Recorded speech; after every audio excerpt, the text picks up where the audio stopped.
본 방송은 8월 17일 토요일에 녹음됐습니다.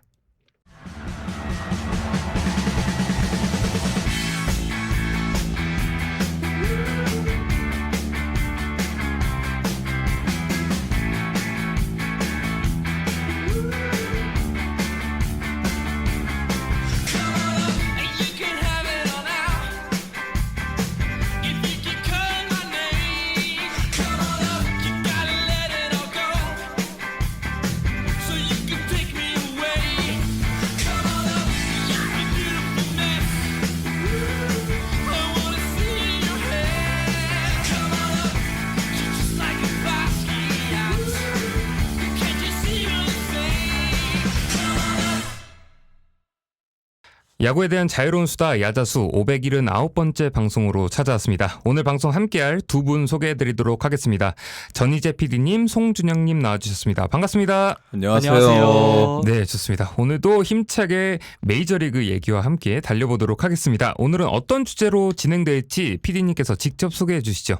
네, 저희 야자수에서도 그렇고 사실 여느 메이저리그 관련 컨텐츠를 다루는 우리나라 매체에서는 이제 심심찮게 등장하는 사이트가 하나 있죠. 바로 그렇죠. 이제 베이스볼 서번트라는 페이지인데 뭐 저희도 이제 야자수 방송 정말 오래 해왔고 하지만 어느 선수에 대해서 뭐 아니면 뭐 시즌 리뷰 혹은 프리뷰 방송을 진행할 때 혹은 뭐 특정 선수에 대한 뭐 떡상 떡락 방송 이런 거를 할 때 항상 이제 이 선수가 왜 잘하는지 못하는지에 대한 얘기를 할 때 근거로 제시하는 게 바로 이제 베이스볼 서번트 페이지에서의 지표들이 대부분입니다.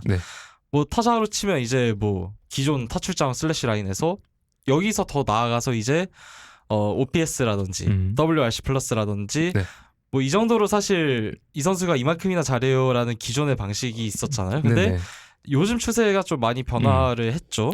그래서 이제 저희가 이런 지표들을 이야기할 때 저희 방송을 꾸준히 들으시는 청취자 여러분들이라면 사실 이게 뭔지 다들 대충 아실 거라고 이제 저희가 가정을 하고 이제 말씀을 드리는 거지.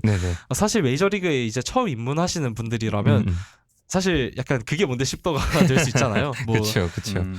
그렇죠. 맞아요. 그래서 지금 KBO 같은 경우에는 사실 이 베이스볼 서번트에서 제공하는 대부분의 지표들이 일반적인 대중들에게는 전혀 공개가 되어 있지 않기 때문에 이런 일이 좀 있을 것 같고, 그래서 이번 에피소드에서는 이 베이스볼 서번트에서 저희가 많이 이야기하는 지표들이 과연 정확히 어떤 의미를 가지고 있는 그런 지표들인지에 대해서 좀 얘기를 해보고 추가로 이제 서번트 페이지 내에서 활용하기 좀 좋은 그런 유용한 기능들을 소개함으로써 청취자 여러분들이 좀 더 풍성하게 메이저리그 선수들의 스탯을 파헤쳐 볼 수 있도록 소개하는 길라잡이 느낌의 방송을 저희가 좀 해보려고 합니다. 네, 좋습니다. 오늘은 메이저리그 베이스볼 서번트에 대한 얘기를 나눠보도록 하겠습니다. 우선 이 단어가 조금 생소하신 분들도 분명히 계실 거라고 생각이 듭니다.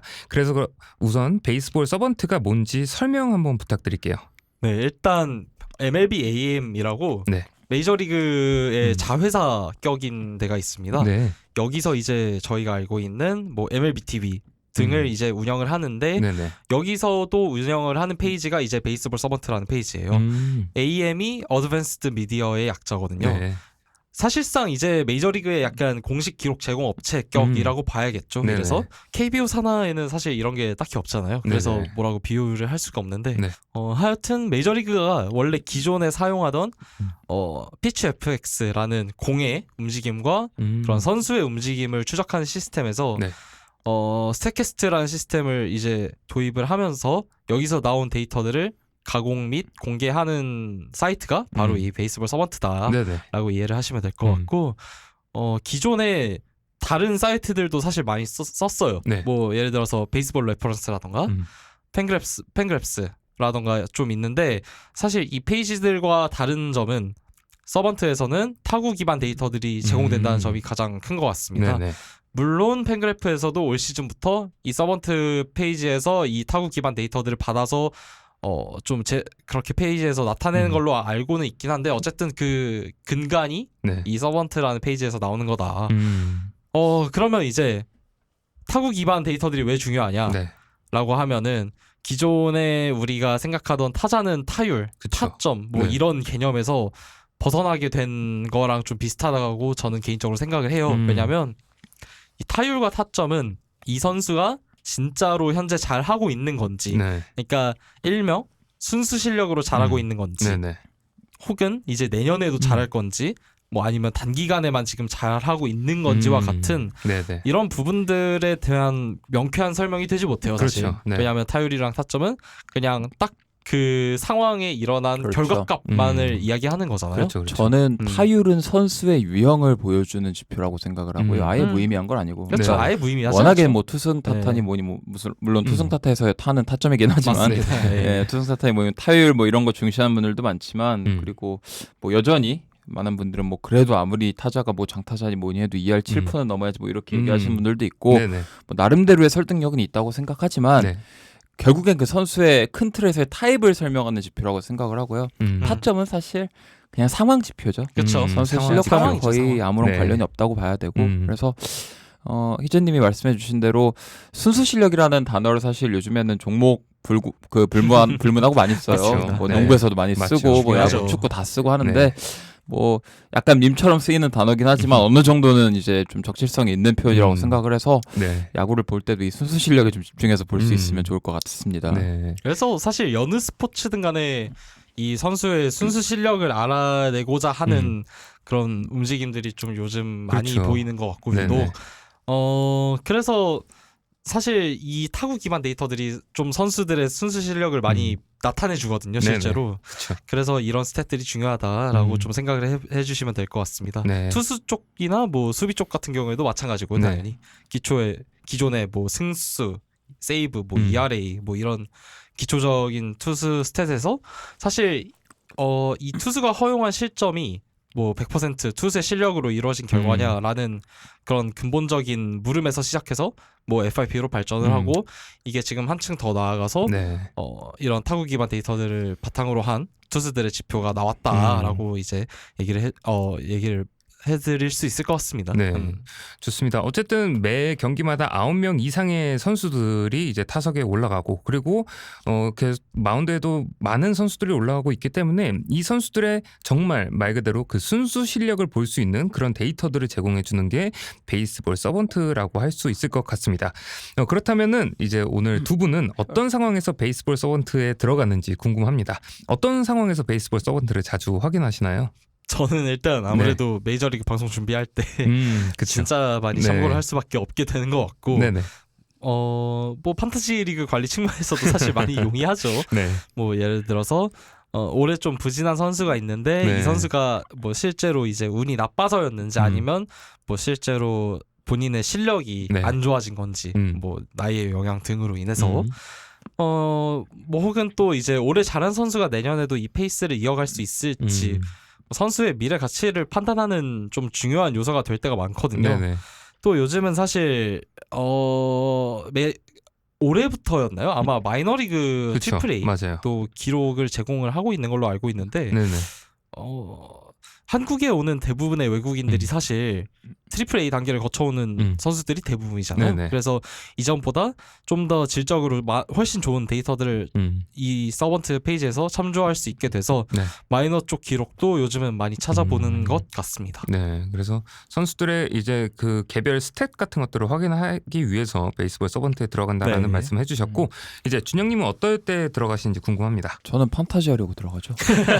아니, 농담이 아니고 네. 한 60%는 진담이고요. 40%는 농담이고 100% 농담은 아니고 진담이 섞여 있는데 네네. 이게 왜 그런 거냐면 네, 사실 방금 희재 씨가 말씀해주신 내용이 연장선상에 있긴 한데 저는 이게 야구라는 종목의 특성에서 기인하는 부분이 좀 크다고 봅니다. 네네. 그러니까 기본적으로 야구를 저는 어떻게 해석을 하냐면 팀 게임을 가정한 개인 스포츠라고 생각을 하고 정확해요. 정확해요. 네. 이거 팀 게임 아니에요. 턴제 게임이라고 생각을 하고요. 네. 1대1 승부의 반복이 모여서 하나의 큰 경기라는 단위를 이루고 있거든요. 네네. 그러니까 유기적인 게임이 아니에요. 제 기준에서는. 네네. 그렇죠. 분절된 단위가 합쳐서 모여진 약간 좀 모여서 이루고 있는 좀 독립적인 단위가 여러 개 모여서 만들어진 일종의 집합체 같은 게임이라서 네네. 농구, 축구 뭐 이런 경기들처럼 앞선 플레이가 이후 플레이에 영향을 뭐 크게 미치거나 유기적으로 어떤 작용을 하는 게임이 아니거든요. 네네. 모든 사건이 독립시행이에요. 그러다 그렇죠. 보니까 다르게 얘기하자면은 구조적으로 네. 그 과정이 굉장히 중요합니다. 각 승부, 각 턴이 지니고 있는 밸류를 산정을 어떻게 하느냐가 굉장히 네. 중요한 게임이라고 생각을 네네. 해요. 그리고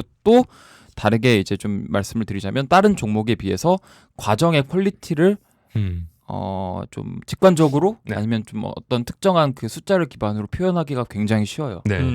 농구 같은 경우에는 포지션 단위로 어떻게 누가 잘해서 얼만큼 기여를 했다라고 나타내기가 어렵거든요. 네네. 그렇죠. 뭐 스크린도 있고 뭐 액션 여러 가지 있고 패턴 있고 한데 누가 어떤 득점이나 실점에 얼만큼 관여했다는 걸 명확히 표현하기가 어려운데 네네. 야구는 그게 됩니다. 네.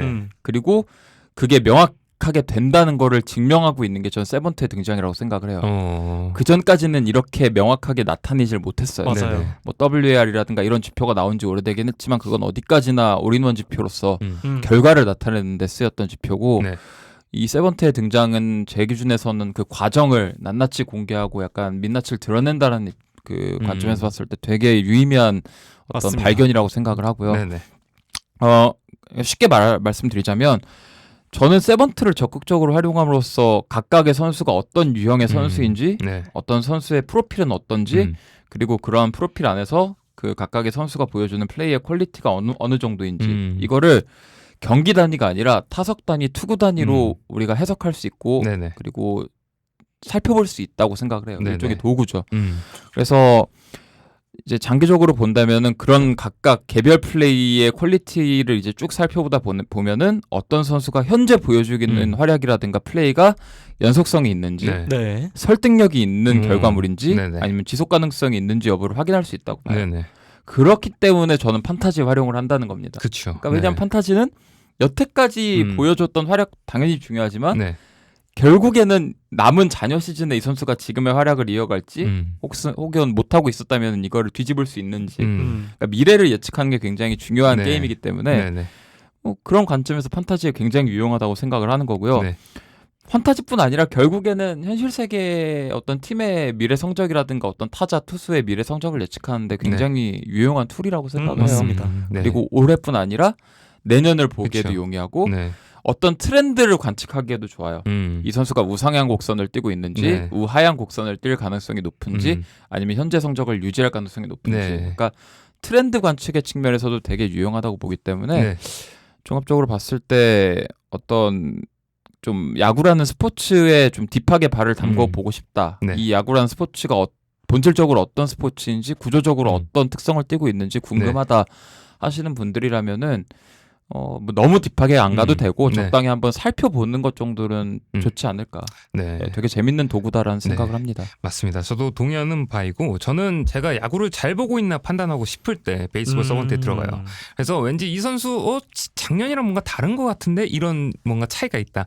혹은 작년보다 별로 안 좋은 것 같은데 뭐 이런 생각이 들 때면은 이제 지난 시즌과 선수들을 비교는 하곤 합니다. 이게 어쨌든 비교를 할 수 있는 그 페이지 자체도 너무 잘 돼 있기 때문에 그런 것들을 비교하는 것도 하나의 재미가 되곤 하고 저는 특히 유망주 선수들을 또 보기 위해서 들어가곤 해요. 그래서 공격과 수비, 뭐 주루 그리고 포수 경우에도 뭐 포수 수비 지표까지 또 다 나오니까 네. 우리 팀 그리고 다른 팀 선수들을 비교하면서 보는 것도 하나의 재미 요소지 않나라는 생각이 듭니다. 그래서 또 하나 좋아하는 기능 중에 하나는 여기 이제 선수 검색하는 데 들어가 보면은 제일 밑에 보면은 로드 랜덤 플레이어가 있어요. 그래서 그거를 눌러 보면은 이런 선수들이 있었구나. 한때 뭐 99, 98, 99 막 이렇게 나왔던 선수가 다음 연도에 뭐 잘 안 좋고 이래서 그 다음 연도에 은퇴하는구나. 이런 것들을 보면서 굉장히 시간 가는 줄 모르면서 보고 있곤 합니다. 전 방금 한번 눌러봤는데 네. 샌디 레온이라는 선수가 나오네요. 네, 아주. 그래서 이런 것들 보는 것도 하나의 재미 요소지 않나라는 생각이 듭니다. 그래서 두 분이 말씀해 주신 것처럼 이제 어떻게 보면은 굉장히 디테일한 그런 요소들까지도 확인할 수 있는 게 이 베이스볼 서번트라는 페이지의 그런 활용이고 그래서 본격적으로 베이스볼 서번트를 활용하는 방법에 대해서 좀 소개를 해드리도록 하겠습니다.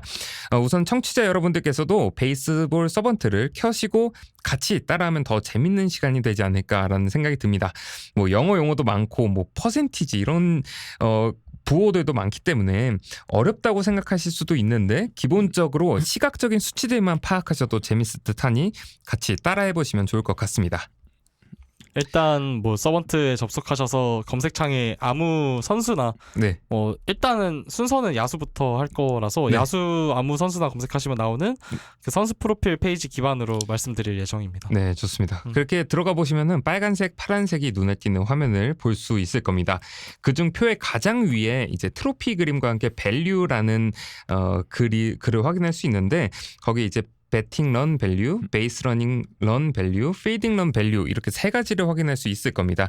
이 세 가지는 어떤 걸 의미하는지 설명 부탁드립니다. 사실 막 그렇게까지 의미가 있는 것들은 아니고 이것들은 그냥 어떤 유형의 야수인지 정도로만 간단하게 파악 가능한 요소를 집어넣어놨다라고 네. 생각을 합니다. 뭐 우리가 공격형 야수라고 부르는 선수가 있고 뭐 수비형 선수다라고 약간 부르는 그쵸. 선수들 있잖아요. 네네. 그거에 따라서 극명하게 나뉘는데 음. 당연히 이 퍼센트 백분율을 볼 때 빨간색으로 100% 가까울수록 좋다라는 의미고 이제 파란색 아래쪽으로 갈수록 네. 안 좋은 거라고 이해를 하시면 됩니다. 뭐 예를 들어서 이제 에런 저지가 지금 미쳐 날뛰고 있잖아요. 그렇죠. 이 선수의 배팅 런 밸류는 100%를 찍고 이게 그렇네요. 즉 상위 0% 내에 들어간다는 의미입니다. 네네. 저지 같은 경우에는 공포스러운 게 배팅 런밸류 100%라고 하면은 리그 1등이거든요. 맞아요. 근데 1등밖에 그 리그 못 1등이라는 게 1등까지밖에 못 들어가요. 넓게 볼 땐 3등까지 줄 때도 있는데 어쨌든 1등이라는 게 중요한 게 아니라 이 선수 배팅 런밸류 수치로 보면 76입니다. 네네. 맞아요. 근데 2등이 50일이에요. 아, 그러네요. 25점 차이 나요. 네. 그래서 말도 안 되는 차이예요. 말이 안 됩니다. 네네. 그러네요. 네. 50점대네요. 그 네. 후안 소토도 지금 50점대네요. 네, 소토도 사실 엄청 잘 치고 있는데도 불구하고 그러네요. 그런 거죠.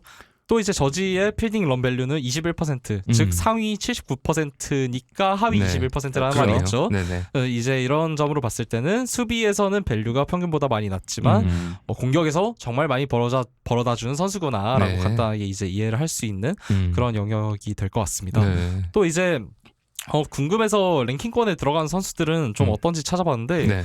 필딩 밸류 꼴찌가 의외로 보스턴의 포수 코너 웡이더라고요. 잘 못해요. 네, 잘 네네. 못하더라고요. 그리고 1위도 샌프란시스코 포수인 패트릭 베일리더라고요. 네. 그래서 사실 이게 포수한테 엄청 이게 그 등락이 심한 수치구나라고 네네. 이해를 하시면 될 것 같고 포수를 제외했을 때는 뭐 우리가 흔히 수비 제일 못한다고 생각하는 뭐 네. 닉 카스테야노스, 그렇죠. 뭐 크리스토퍼 모렐 같이 이런 선수들 많이 필딩 런 밸류 거의 하위 1%에 네. 속하고 있습니다. 네. 좀 속된 말로 뒤지게 못합니다. 모래를 뒤지게 못해요. 진짜. 네. 모래 수비하는 걸 경기 볼 때마다 느끼는데 네. 얘는 그냥 지타로 가야 돼요. 맞아요. 네. 그래서 이렇게 이제 그 보시면은 빨간 색깔, 파란 색깔 뭐 이렇게 보이는 게 배팅 런 밸류가 높다 하면은 이 그 선수는 이제 공격 쪽에서 지표가 굉장히 좋은 선수구나. 그리고 베이스 러닝 런 밸류도 마찬가지로 이제 그 주루 플레이 그리고 피딩 런 밸류는 이제 수비 관련된 그런 지표라고 보시면 될 것 같습니다. 그래서 이제 종합적으로 흔히 얘기하는 5툴 플레이어 뭐 이런 얘기 하잖아요. 그렇죠. 그래서 이 딱 세번트 페이지를 켰는데 이 배팅, 필딩, 러닝, 런밸류가 모두 붉은색 계열이다. 그러면 이제 5툴 플레이어라고 생각하시면 그렇죠. 됩니다. 네네. 그래서 종합적으로 뭐 자세히 들어갈 필요는 없고 어떤 선수가 이제 희재님이 말씀해 주신 대로 어떤 영역에서 얼마만큼의 밸류를 보여주고 있는지 이거를 세번트 나름대로 보유하고 있는 공식이 다 있어요. 영역마다. 이게 뭐 WR처럼 뭐 세부적인 뭐 계산식이 있고 이런 걸로 알고 있는데 네네. 이걸 굳이 다 설명드릴 필요는 없을 것 네네. 같고 그렇게까지. 그냥 그 런 단위로 그러니까 득점 단위로 이 네. 선수가 뛰었을 때 리그 평균 기준 선수보다 아니면 어떤 그 기준이 되는 그 기준점의 선수보다 네. 얼마만큼의 점수를 더 벌어다 준다. 네. 이렇게 이해를 해주시면 좋을 것 같습니다. 네, 좋습니다. 그래서 전반적인 선수들의 플레이 스타일도 함께 살펴볼 수 있는 지표이지 않나라는 생각이 듭니다. 근데 저도 찾아보니까 패트릭 베일리 수치가 뭐 대단하더라고요. 네. 그래서 필딩 런 밸류가 굉장히 높더라고요. 타격도 잘하는데 네. 운이 좀 없어요. 네. 그렇죠. 그래서 방금 PD님께서 말씀해주신 랭킹은 맨 위에 그 리더보드에서도 자세히 확인할 수가 네. 있을 겁니다. 그래서 하나하나 자세한 지표들도 랭킹으로 확인할 수 있는 이 부분도 보시면은 재밌을 것 같습니다. 그리고 바로 그 밑에 배팅 페이지를 보시면은 상위 3개의 XWOBA, XBA, XSLG 이것들 굉장히 어려워 보이는 이 단어들을 볼 수가 있을 겁니다. 이 세 가지는 어떤 걸 뜻하는지도 설명 부탁드릴게요. 네. WOB 제쳐두고 BA가 이제 한국어로 타율, 그쵸. SLG가 장타율이잖아요. 네. 근데 이제 앞에 X가 붙은 저 스탯들이 다 뭐냐라고 하면 이제 네. 한국어로 해석했을 때 기대라고 붙이면 되죠. 네네. 즉 이제 기대 OBA, WOBA, 기대 그쵸. 타율, 뭐 기대 장타율 네. 이런 식으로 부르는 스탯들이고 기존 스탯들이랑 다른 의미는 앞에 네. 기대가 붙었잖아요. 그쵸. 그러니까 실제 이 타석에서의 그 타석에서의 결과만을 따지고 합산을 한 그런 스탯이 아니라 네네. 안타를 칠 확률 안타가 될 타구를 될 확률을 종합적으로 더해서 이제 하나의 거대한 그런 기대 타율 같은 그런 스탯을 만드는 거예요. 네네. 그러니까 뭐 예를 들어서 뭐 방금도 타율 말씀드렸지만 타석에서 몇 안타를 쳤냐와 같은 거는 야구에서의 결과값이잖아요. 그렇죠. 근데 이제 X 스탯들은 결과가 아니라 과정을 포함한다는 점에서 의미가 굉장히 큰 거고 네네. 우리가 뭐 명언 이런 것도 많이 말하잖아요. 결과가 중요한 게 아니라 과정이 중요하다. 네네. X 스탯들 같은 경우에는 이제 타구의 질, 즉 이제 발사각과 타구 속도를 기반으로 구하는 스탯들이에요. 네. 뭐 예를 들어서 이제 타구 속도가 90마일 네. 그리고 발사각이 뭐 26도에서 30도 사이 이 정도에서 형성된 타구들이 안타가 될 확률이 만약에 50%라고 생각을 한다면 네네. 정의를 할 수 있다면 네네. 이 타구를 날리는 선수는 기대 타율이 5할이 되겠죠. 그렇죠. 그래서 이런 스탯들을 그럼 왜 보는데? 네. 라고 여쭤보시면 우리가 야구를 보면서 사실 누가 봐도 안타가 될 것 같은 그런 타구가 네. 이제 뭐 수비 시프트에 걸려서 뭐 유격수 혹은 뭐 일루수 직선타 뭐 이렇게 걸리는 장면도 정말 많이 보고 그렇죠. 네. 또 이제 잠실에서 때려낸 이제 좌중간 깊숙한 곳으로 때려낸 타구가 네. 중견수한테 딱 잡히면서 저거 문학이었으면 저거 목동이었으면 넘어가는데 약간 이런 경험들을 사실 누구나 다 그렇죠. 야구 보면서 해보셨을 네네. 거예요. 근데 이런 수비나 좀 구장과 같은 운적인 요인을 배제하고. 제외하고 이제 그런 제외하는 것 자체가 사실 가장 의미가 큰 것 같아요. 네네. 그래서 이 X스탯들을 바탕으로 극단적으로 사실 어떤 선수가 뭐 만약에 기대 타율이 3할인데 네.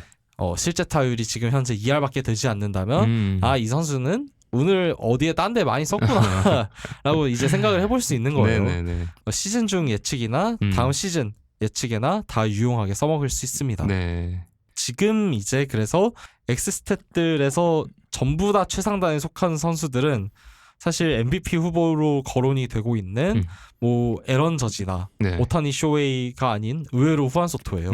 물론 셋 다 모두 다 뛰어난 수치를 기록하고 있지만 네. 소토가 3개의 X스탯에서 모두 100% 네. 즉 상위 0%를 기록하고 있는 지금 시즌 유일한 선수입니다. 이대로 시즌이 끝난다면 사실 작년 아쿠냐에 의해서 네. X스탯 트리플 크라운이라고 마음대로 이름을 붙여봤는데 하여튼 이 3개의 종목이 아니죠. 3개의 스탯에서 네, 전부 다 1, 2위를 기록하는 말도 안 되는 그런 성적을 찍고 있는 걸로 알고 이제 이해를 해주시면 될 것 같습니다. 네. 그래서 운이 많이 작용하는 스포츠가 야구이기 때문에 X스탯, 즉 기대 타율을 보면서 이 선수가 어느 정도의 타격 능력을 갖고 있는지 판단할 수 있을 것 같습니다. 그래서 저도 지금 이렇게 보니까 후안 소토의 X스탯이 뭐 현재 8월 17일 기준으로 기대 장타율이 6할 9푼 9리예요. 네. 와, 진짜 정말 대단한. 그래서 지금 현재 말씀하신 것처럼 X스탯 관련돼서는 세 가지 지표 모두 다 100점을 기록하고 있는 상황입니다.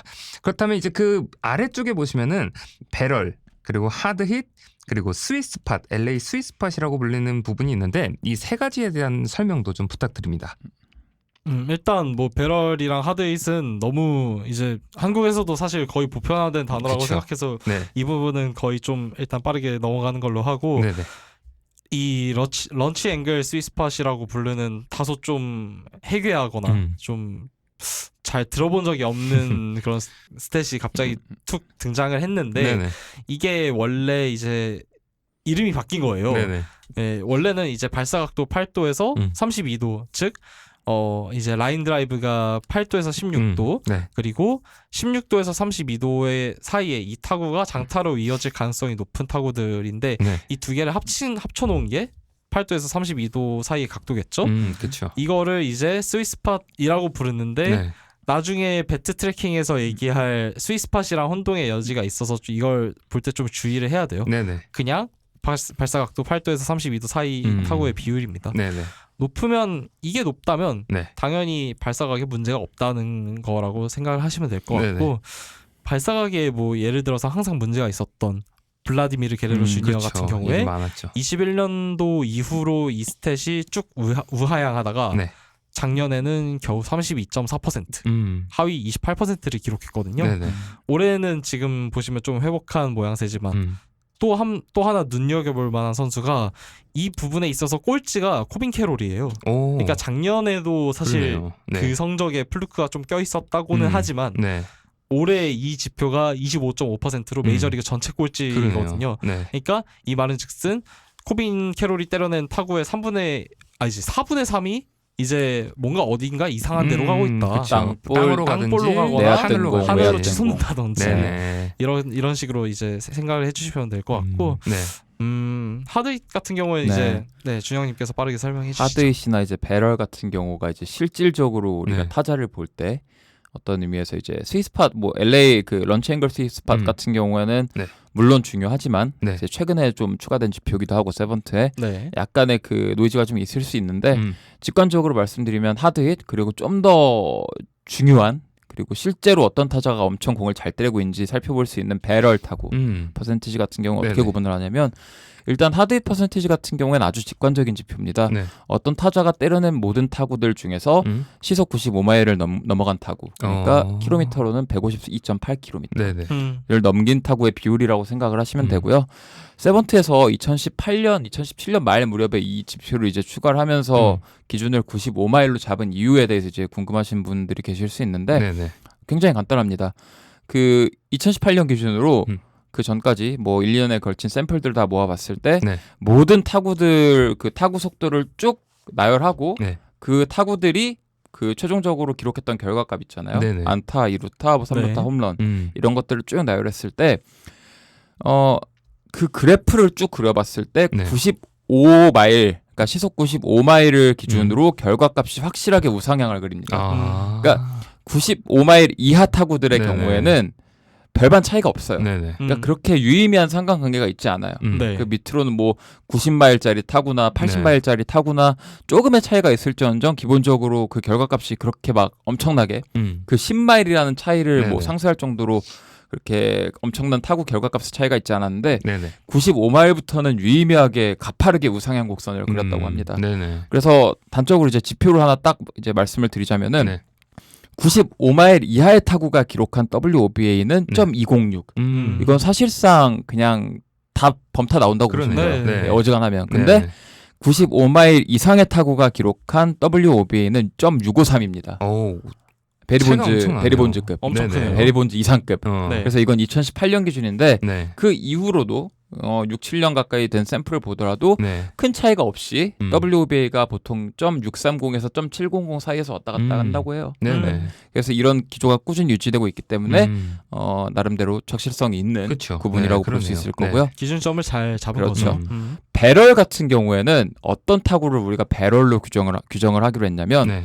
기대 타율이 5할 이상 네. 그리고 기대 장타율이 1.500 이상인 경우 그러니까 배럴 타구는 웬만하면 2루타 이상이 나온다. 네. 이렇게 이제 이해를 하시면 좋을 것 같은 네네. 그렇죠. 타구들인데 정확히 타구의 어떤 그 퀄리티를 기준으로 말씀드리자면 최소 시속 98마일 이상의 타구여야만 배럴 타구로 이제 만족이 되고요. 네네. 그리고 여기서 타구 속도가 빨라지면 빨라질수록 배럴로 분류되기 위한 발사각의 범위가 넓어집니다. 네네. 그러니까 설명을 드리자면 딱 98마일짜리 타구를 쳤다. 그러면은 발사각이 딱 우리가 흔히 얘기하는 홈런 장타가 나오기 네. 좋은 그 네네. 각도인 16도에서 24도 네. 딱 그 사이에 들어가야 배럴로 구분이 되는 대신에 만약에 발사 속도가 타구 속도가 105마일이다. 네. 이러면 조금 더 발사각의 여유가 생겨요. 네네. 그러니까 그쵸. 105마일짜리 타구의 경우에는 뭐 대충 한 10도에서 32도까지 배럴로 인정을 한다. 약간 이런 네. 느낌으로 분포도가 넓어지는 거예요. 네네네. 그러니까 그 어떤 특정한 발사각이 정해져 있는 게 아니라 네. 최소 98마일 이상을 넘긴 타구들에 한해서 네.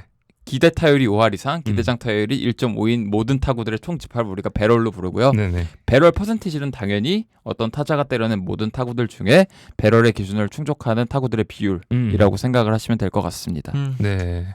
그래서 뭐 세 지표 모두 타구와 관련된 지표지만 재밌는 건 이제 한 선수를 이제 예로 들어드리자면은 이제 내셔널리그 타격 왕이 지금 현재 기준에서는 지금도. 네, 그렇죠. 루이스 아라이즈 선수잖아요. 그렇죠.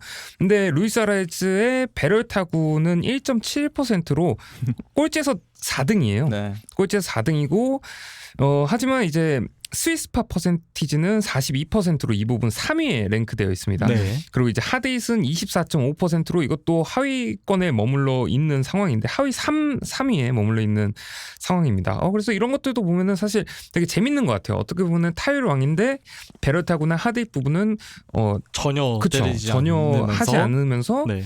스위스파 타격을 하면서도 이제 타율왕을 할 수 있다라는 그런 지표를 나타내고 있는 것 같아서 이런 것도 굉장히 보면은 재밌는 그런 재밌게 좀 바라보실 수 있을 것 같아요. 그래서 저는 스티븐 칸 그런 지표 같은 것도 보면서 되게 재밌더라고요. 스티븐 칸도 지금 하드잇은 꼴찌에서 2등이더라고요. 네, 그래서 이제 세이버매트릭스의 비약적인 발전으로 클래식한 뭐 타율이나 타점, 홈런 기록 외에도 이와 같은 관점들이 생겨나고 있는 것 같고 그래서 이런 기록들도 지켜보는 것도 하나의 관전 포인트가 되지 않을까라는 생각이 듭니다. 칸이나 아라이즈 같은 경우에는 히트맵을 보게 되면은 안타의 대부분이 외야랑 내야 사이에 있는 그 공간 얘기하는 플레어 타구가 많이 나오고요. 칸 같은 경우에는 조금 특출날 정도로 그 베이스라인 타고 빠져나간 타구가 좀 많습니다. 그래서 자기가 안타를 치기 좋은 딱 그 코스를 잡고 있다는 느낌을 받고 있어요. 아는 거죠. 이제 자기가 안타를 제일 잘 칠 수 있는 그런 타구들을 아는 것 세게 같습니다. 못 친다는 걸 아니까 자기는. 세게 못 치는 대신에 엄청나게 정교한 컨택으로. 정교하게. 그렇죠. 네, 좋습니다. 그렇다면 이제 그 아래에 있는 이제 배트 스피드 그리고 스퀘어드 업 퍼센트에 대해서도 설명 부탁드립니다. 이게 제가 알기론 올 시즌 초에 신설된 배트 트래킹 데이터 기반 스탯들이거든요. 네네. 사실 이전 시대에는 우리가 뭐 예를 들어서 스탠튼 같은 타자들 같은 경우에 이 선수가 뭐 빠따 돌리는 스피드가 엄청나다, 어마무시하다. 네. 뭐 혹은 뭐 앞선 아라이즈 같은 똑딱이류 타자들은 사실 그냥 짧게 잡고 간결하게 스윙한다. 이런 식으로 그냥 묘사를 했을 뿐이지 이거를 구체적으로 어떤 수치화시키진 않았었잖아요.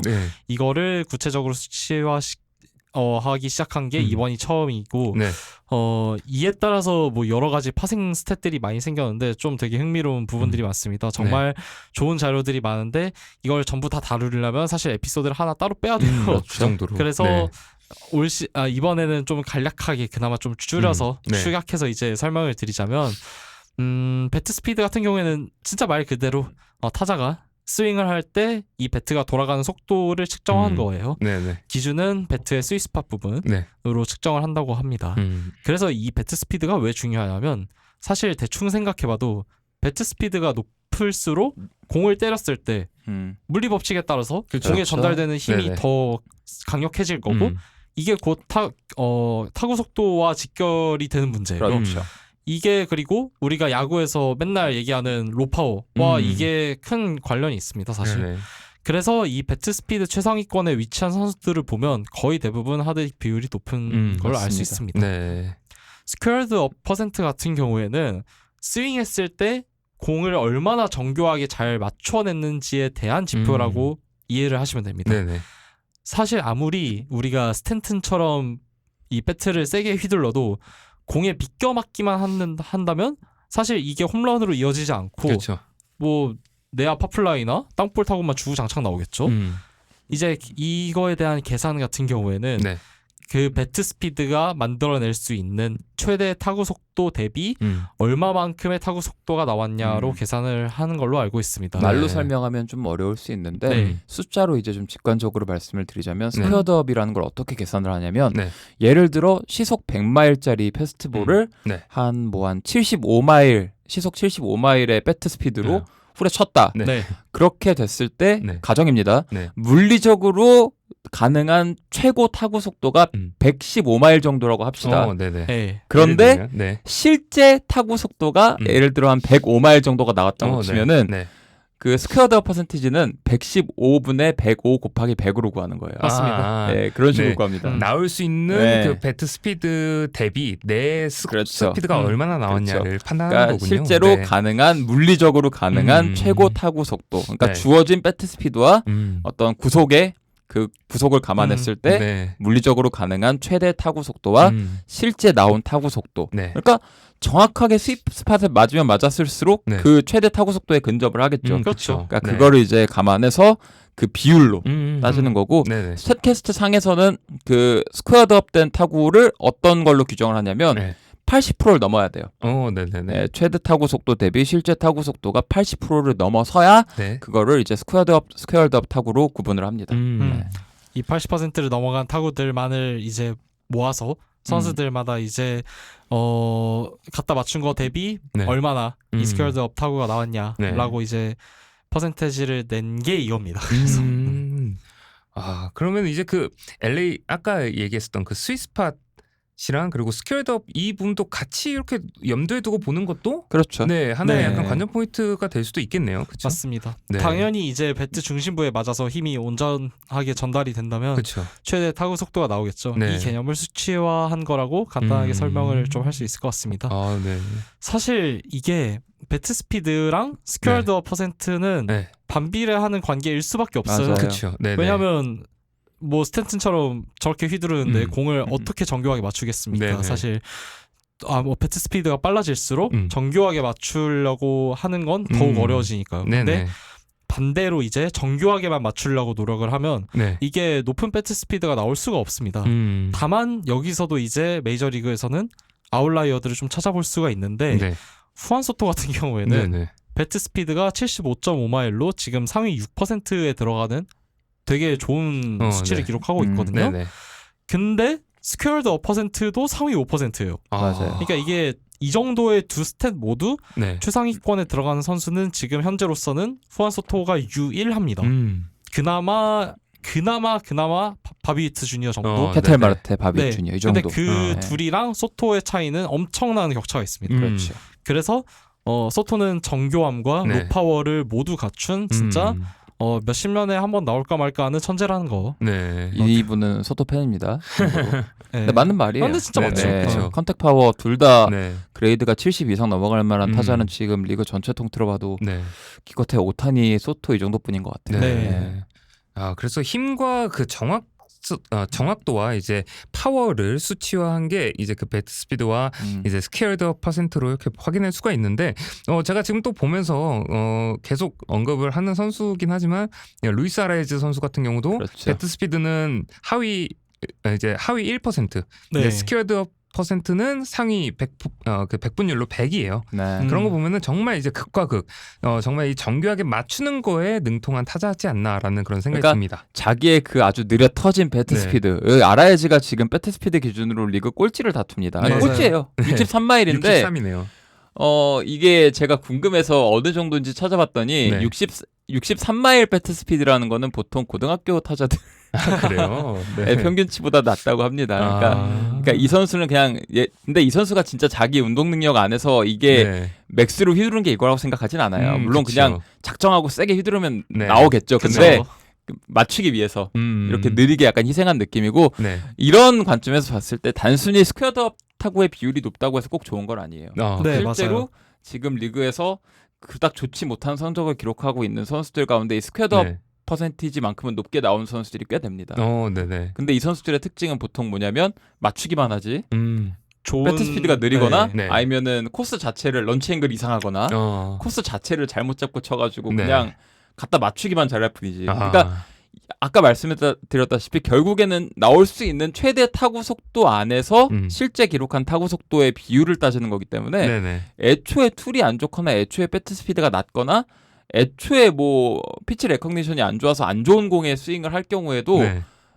스퀘어드업 타구가 나올 수는 있어요. 네. 그래서 스탯캐스트에서는 뭘 중요시해서 보냐고 얘기를 네네. 하냐면 그 스퀘어드업 타구 리더보드에 들어가면은 그 스퀘어드업 그 퍼센티지를 쭉 랭킹을 나열을 해주는데 그 바로 옆에 어떤 칸이 있냐면요. 블래스트라는 게 있습니다. 네네. 네. 블래스트가 중요한데 네. 블래스트 같은 경우에는 뭘 고려해야 되느냐? 스퀘어드업된 타구 중에서 이 스태캐스트에서 분류하고 있는 패스트 스윙, 음. 그러니까 빠른 스윙. 그러니까 스태캐스트에서는 75마일 이상의 스윙에 대해서 패스트 스윙으로 분류를 해요. 네네. 그러니까 이렇게 빠른 패스트 스피드를 가지고 음. 스퀘어덥 타구를 만들어낸 타구들을 블래스트라고 합니다. 네네. 그러니까 이 블래스트야말로 네. 우리가 앞서 얘기했던 배럴과 비슷한 느낌. 그렇죠. 네, 배럴로 좀 직결되는 느낌이 있기 때문에 네네. 스퀘어덥 타구 비율은 이 선수가 얼마나 뛰어난 컨택, 그러니까 순수 컨택을 가지고 있느냐를 보시면 될 것 같고 네. 블래스트가 이 선수의 이제 종합적인 실제 생산성 네. 이게 네. 얼마만큼 장타로 연결될 수 있고 아, 얼마만큼 유효한 배럴로 연결될 수 있느냐를 이제 알려주는 지표이기 때문에 네. 이 스퀘어덥에 매몰되기보다는 그 맥락을 좀 읽고 블래스트까지 보는 게 좀 더 좋을 것이다. 맞아요. 이렇게 말씀을 드리고 싶습니다. 네. 또 이제 반대 RS의 반대 예시가 네. 딱 이제 크리스토퍼 모렐이에요. 그렇죠. 이 선수가 배트 스피드가 지금 76.3마일, 상위 3%거든요. 네네. 근데 스퀘어드 비율이 음. 6, 그러니까 하위 6%예요. 그렇죠. 네네. 네, 19.7%에 네. 불구하고 그래서 이 선수가 앞만 이제 배트를 세게 휘두르고 앞만 하드hit을 많이 양산해봤자 이게 제대로 된 컨택이 되질 아. 않으니까 네네. 지금 이 선수의 그 기대 스탯들 대비 모든 스탯들이 다 지금 처참하게 아래에 맞아요. 박혀 있거든요. 네네네. 이게 기대 스탯들 같은 경우에는 또 이렇게 생각을 해볼 수가 있어요. 기대 스탯들 같은 경우에는 온전히 타구 질로만 따지는데 네네. 모레 같은 경우에는 타구의 질이 좋은 타구들이 좀 많이 나올 수는 있어도 어쩌다 한 번씩. 근데 전체적으로 봤을 때는 이 선수가 갖다 맞추는 정확하게 갖다 맞추는 능력 자체가 너무 저조한 나머지 네네. 이게 기대 스탯 대비 실제 성적이 너무 안 나올 수도 있다라고 네네. 이제 생각을 해주시면 될 것 같습니다. 아, 네. 그래서 저도 이제 같이 이렇게 보고 있는데, 뭐, 말씀하신 것처럼 그 루이스 아라이즈의 그 스프레이 차트도 보면은 거의 다 대부분 그 외야수와 이제 내야수 그 사이에 맞아요. 떨어지는 그런 타구들도 많이 나오는 것 같고, 또 이런 것들이 이제 좋아하는 선수들, 이렇게, 한 명씩 이렇게 보시면서 상세 스탯들도 이렇게 확인하시면은 되게 재밌어요. 네, 그런, 베이스볼 서번트가 되지 않을까라는 생각이 듭니다. 저는 네. 올해 이 새로 추가된 이후로 이 배트 트래킹 란을 많이 들어가거든요. 네. 이게 재밌는 네네. 게 많아서 네네. 저는 이 배트 트래킹을 보면서 어떤 선수의 그 배팅 스타일과 어떤 기본적인 툴 이런 걸 좀 더 잘 알 수 있게 된 게 뭐냐면 네. 저희가 앞서 말씀드린 스퀘어더비랑 블래스트 말고도 네. 선수의 스윙 랭스, 스윙 길이도 알려주고 있습니다. 아, 맞아요. 네, 이거 되게 재밌어요. 그래서 네네. 얼마나 배트를 짧게 잡고 그 음. 스윙이 길게 돌아 나오느냐, 짧게 돌아 나오느냐 이것도 보여주는데 네네. 여기 보게 되면 알아야지는 또 마찬가지로 리그 꼴찌입니다. 리그 꼴찌. 네. 피트 기준으로 5.9피트. 그러니까 굉장히 짧게 잡고 스윙 그 궤적이 짧게 돌아 나오고요. 네네. 제일 긴 선수는 뭐 역시나 지안칼로 스탠튼. 그리고 뭐 8.4피트죠. 그렇죠. 거의 2.5피트 차이가 나는 건데 네네. 말이 2.5피트지 물리적으로 가능한 최소 그러니까 메이저리그 기준으로 그 성인 일반 평균 성인 네. 남성 신체 기준으로 물리적으로 가능한 가장 짧은 네. 그 배트 스윙 랭스가 보통 4.2에서 4.3이라고 그래요. 네네. 그리고 가장 긴 게 9.7에서 10.1.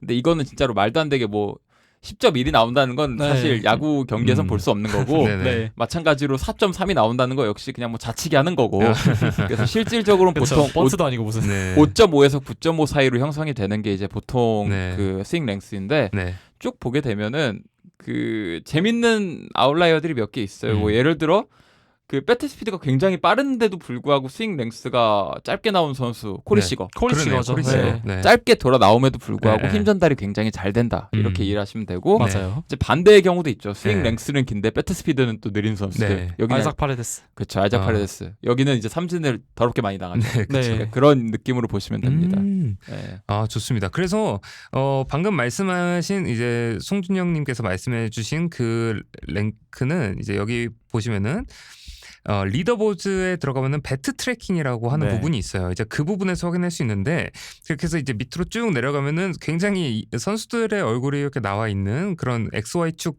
그래프 안에 이제 선수들의 얼굴이 나와 있는 걸 볼 수 있는데 이 밑으로 내려가면은 이제 그 방금 말씀하셨던 그런 퍼센티지 같은 것들을 좀 확인할 수가 있을 겁니다. 그래서 스윙 랭스 뭐 그리고 뭐 스윙 퍼센티지 그 아까 말씀하셨던 그 블래스트가 여기에서 확인할 수 있는 네네네. 그런 거였네요. 네, 좋습니다.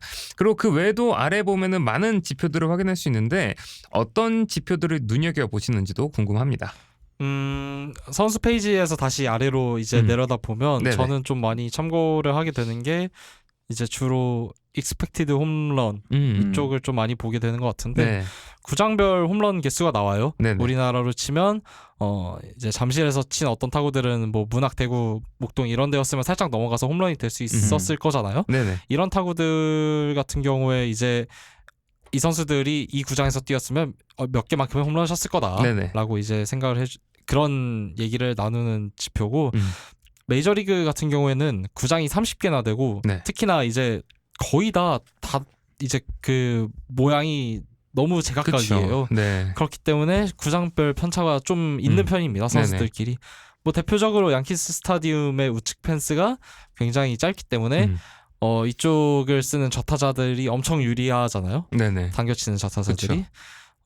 이 구장을 사용하고 있는 선수가 다른 팀 소속이었으면 그 홈구장을 썼을 때 몇 개 홈런을 만들어냈을지 알아볼 수 있어서 굉장히 유용하게 사용을 할 수 있을 것 같습니다. 네. 뭐 대표적으로 이런 걸 잘 활용을 하는 게 이제 이번에 컵스로 트레이드된 이삭 파레데스 네. 같은 선수들이 있고 스프레이 차트 위에 있는 스프레이 차트랑 비교해서 보시면 좀 굉장히 유용하게 보실 수 있습니다. 다른 구장에 가서도 잘 할 것인지. 네. 그래서 그 옛날에 그 드라마 저기 그 스토브리그 드라마에서도 기억나는 거는 이제 그 선수를 트레이드할 때 우리는 그 펜스를 한 7m 정도 뒤로 늘릴 거기 때문에 그렇게 되면은 이 선수만큼 애매한 위치에 있는 그런 선수가 막 될 거다 뭐 이런 얘기를 했었던 걸로 기억을 해요. 네. 이제 그 백승수 단장님이 이제 그랬던 그런 얘기를 했었던 걸로 기억하는데 지금도 저도 이제 보고 있으니까 이제 저는 에런 저지가 어쨌든 지금 홈런 페이스가 좋으니까 에런 저지를 들어와 봤는데 현재까지 43개 43개를 기록하고 있는데 다른 구장에 가서도 거의 다 비슷해요. 뭐 내셔널스 경기장 가면은 48개, 신시내티 구장 같은 경우는 53개 정도까지 올라가긴 하는데 대부분 다른 구장에 있어서도 한 40개 가까운 홈런을 쳤을 거다라는 그런 지표들도 확인할 수가 있을 겁니다. 그래서 이런 것도 굉장히 재밌을 것 같고 그리고 이제 단적인 예로 이정우 선수를 예로 들면은 이제 프로그레시브 필드 클리블랜드 홈 구장이죠. 그리고 그레이트 아메리칸 볼파크 신시내티 레즈의 홈구장에서 뛰었다면 뭐 6개의 홈런을 쳤을 거라는 그런 기록도 확인할 수가 있습니다. 네. 그에 반해서 이제 레드삭스, 캔자스시티 로얄스, 컵스, 콜로라도 로키스 구장에서는 뭐 1개, 2개로 약한 모습을 보였을 거라는 예측도 같이 있는데 그래서 FA를 앞둔 선수들을 바라보는 좋은 지표가 될 수 있을 거다라는 생각이 좀 듭니다. 저지가 카우프만 가면 35개 칠 거라는 게 진짜 기괴하네요. 여기는 얼마나 지금 말도 안 되게 투수 친화적인 건지. 네네. 캔자스 끔찍하죠. 네. 그 와중 거기서 뛰고 있는 바비 히트는 그러니까요. 도대체 어떤 삶을 살고 있는 건가. 아 그렇네요. 35개. 네. 이게 캔자스 타자들 그래갖고 제가 궁금해가지고 한번 쭉 나열하고 봤는데 네. 대부분 기대 홈런하고 실제 홈런 괴리가 좀 있습니다. 아 그래요? 네, 손해를 바비 같은 경우에는 거의 그 기대 홈런 대비 5개 정도 손해를 보고 있고요. 살바도르 페레즈도 4개 손해 보고 있고, 네네. 비니 파스칸티노도 3개인가 이렇게 손해를 보고 있고, 네. 캔자스 타자들이 전체적으로 지금 다 손해를 많이 보고 있어요. 그러니까 이게 그냥 조금 보는 수준이 아니라 제가 쭉 다른 팀하고도 비교를 해봤는데 그냥 기본으로 다 막 3-4개씩 손해를 보고 주축 타자들 같은 네네. 경우는 이러고 있는 상황이라서 네. 만약에 이 선수들이 뭐 신시내티라든가 뭐 쿠어스로 넘어갔다 치면은 제 생각에는 뭐 다 리그 수비권 정상급 타자들로 구분이 됐을 거예요. 뭐 지금 바비빗도 홈런에서 진짜 예. 플러스 10을 그렇죠, 해줬어야 그렇죠. 돼요. 그렇죠. 바비쭈도 그렇고 파스칸티노도 그렇고 살바도르 페레즈도 그렇고 하다못해 런터 앰프로 같은 런터랜다 헌터 램프로 같은 경우에도 네. 네. 뭐 딱 코스나 이런 쪽으로 가면은 뭐 20개 가까이 칠 수 있다는 식으로 나오고 있고 이게 차이가 꽤 커요. 네. 그러니까 우리나라 같은 경우엔 잠실을 제외하면은 그래도 다 비등비등하잖아요. 다 네네. 비슷비슷해 잠실이 좀 보이는데 괴물스러운 게 있어서 그렇지 나머지 10개 구장은 뭐 다 그게 그건데 메이저리그 같은 경우에는 이 기대 홈런 지표만 보더라도 네. 차이가 꽤 유의미하게 큽니다. 그러네요. 네. 그래서 저도 바비 주니어의 기록을 보니까 24개 홈런 중에 심지어는 캔자스시티 로얄스의 홈구장만을 썼을 때는 20개밖에 안 됐네요. 맞습니다. 네. 하지만 이제 그레이트 아메리칸 볼파크에 갔을 때는 신시내티 홈구장이죠. 38개예요. 맞습니다. 그러면 이제 18개 거의 더블 스코어 가까운 이런 차이가 나타날 수 있다라는 그런 그렇죠. 지표들도 확인할 수 있으니 이 선수의 어떻게 보면은 좀 잃어버린 홈런들이 몇 개가 있는지도 확인할 수 있는 지표인 것 같습니다. 또 이제 어떤 또 지표들을 또 눈여겨보시는지 궁금합니다. 외야수의 수비 능력에 따라 잡을 수도 있고 못 잡을 수 있다고 판단되는 타구들을 기준으로 네. 이제 외야수들의 그 아웃필드 점프, 그러니까 반응 속도라든가 뭐 이런 것들을 이제 측정을 해놓은 게 있는데 네. 크게 3개로 구분을 해두더라고요. 네네. 그러니까 어떤 외야수가 타구를 추적하고 잡는 데 있어서 어떤 과정을 거치는지를 네. 3개 단계로 구분을 하고 있어요. 네네. 전체적으로는 점프라는 개념을 이용해서 0초, 그러니까 타구가 딱 타자의 배트에서 맞는 순간부터 0초부터 3초까지 그거를 이제 일단 가장 중요한 시기로 보고 있고 네네. 그 일단 0초에서 타구에 맞는 순간부터 1.5초까지의 구간을 리액션 구간이라고 구분을 하고 있습니다. 네. 이때는 이제 타구 판단이죠. 네. 딱 뜨자마자 첫 발을 얼마나 빠르게 움직이는지 그리고 그 움직이는 그 거리가 얼마나 되는지 네네. 그 타구의 방향으로 그리고 두 번째가 버스트 구간. 네. 이거는 이제 1.6초에서 3초 공을 잡을 때 무렵까지의 그 구간. 그러니까 본격적으로 타구 판단을 하고 전력으로 뛰어나가기 시작하는 그 구간. 네. 그걸 버스트로 구분을 하고 마지막으로 라우트라고 하는데 이거를 이제 얼마나 효율적인 동선을 잡는지. 동선으로. 직선 거리 그쵸. 기준으로 얼마나 돌아갔는지. 좀 네. 못하는 외야수들 같은 경우에는 네. 이거는 사실 TV가 아니라 직관을 가서 보시는 분들이라면 알 수 있을 텐데 네. 특히 외야석 같은 데서 보신다면은 네. 어떤 외야수들은 특히 중견수들이 이게 잘 보여요. 어떤 외야수들은 타구가 떴을 때 이상하게 돌아서 가는 경우가 있고요. 아, 네네. 네. 저는 예전에 쓱 경기, 그러니까 SK 쓱 경기 보러 갔을 때 김강민 선수 중견수 수비하는 걸 제가 직관을 한 적이 한 번 있는데 네. 이 선수가 진짜로 직선줄로 달립니다. 아.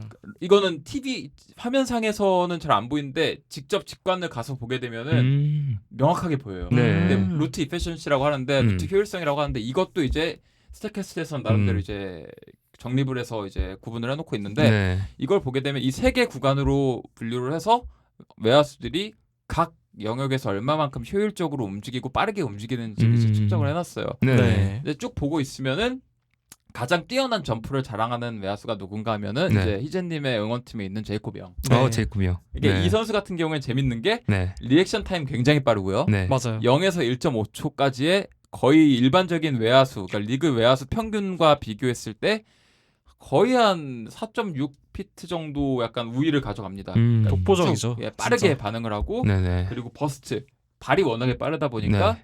일단 타구 판단을 하고 뛰어가는 속도 역시 거의 2피트 정도 일반 외야수에 비해 우위를 가져가요. 네네. 네. 근데 동선 설정이 좀 구려요. 동선이 예. 최악이죠. 최악인데 네. 워낙에 발이 빠르고 반응이 빠르기 때문에 음. 리그 전체를 보면은 지금 1등 수준의 점프를 가져가고 있다. 이렇게 지금 정립을 해놓고 있고요. 네네. 그래서 실제로 네. OA도 1등이고. 그래서 5회 그러네요. 1등이에요. 외야수 네. 17로 1등이네요. 근데 반대로 이제 브렌튼 도일 같은 경우에는 타구 판단은 좀 느리고 네. 발도 그렇게 막 이렇게 빠른 편은 아니라서 네. 리액션과 버스트는 약간 아쉬운 대신에 네. 루트 선정 측면에서 리그 1위.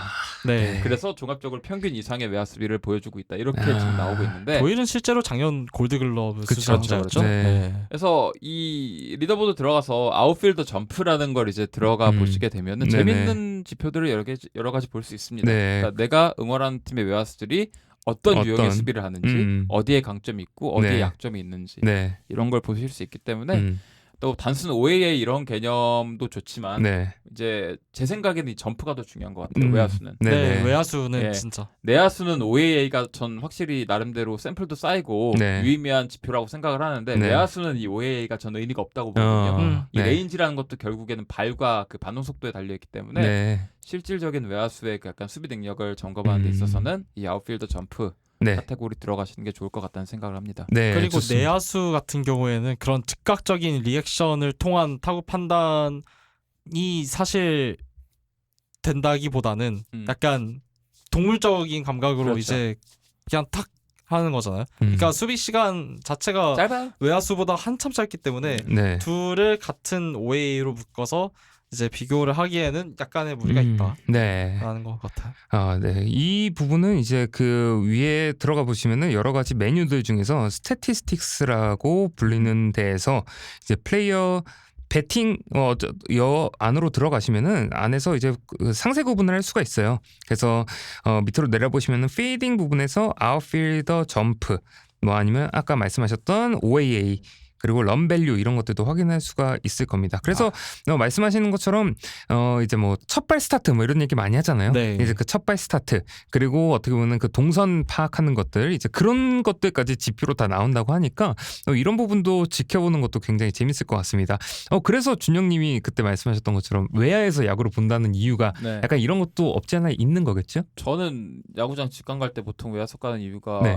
필드 전체가 보이니까 네. 선수들 움직임을 다 볼 수 있거든요. 그러니까 저는 투수들의 투구는 뭐 개인적으로는 TV로 보는 게 더 잘 보인다고 생각하니까 네, 네. 그렇죠. 굳이 보진 않고 네. 직관을 갈 때는 외야석 특히 중견수 가까운 쪽에서 보려고 노력을 하죠. 자리를 잡을 때. 그러니까 아까 말씀하셨던 그런 김강민 선수의 움직임 네. 같은 것도 또 쉽게 파악할 수 재밌어요. 있었던 것 같습니다. 좋습니다. 이제 다음에 저도 가면은 이제 그런 것들도 보는 것도 굉장히 하나의 관전 포인트가 되지 않을까 생각이 듭니다. 그래서 이제 타자 쪽 데이터들에 대해서 소개를 시켜드렸고 다음은 이제 투수 쪽 데이터에 대해서도 소개해드리도록 하겠습니다. 이번에도 여러분들도 관심 있는 선수들의 지표를 열어두고 얘기 나눠보면 좋을 것 같습니다.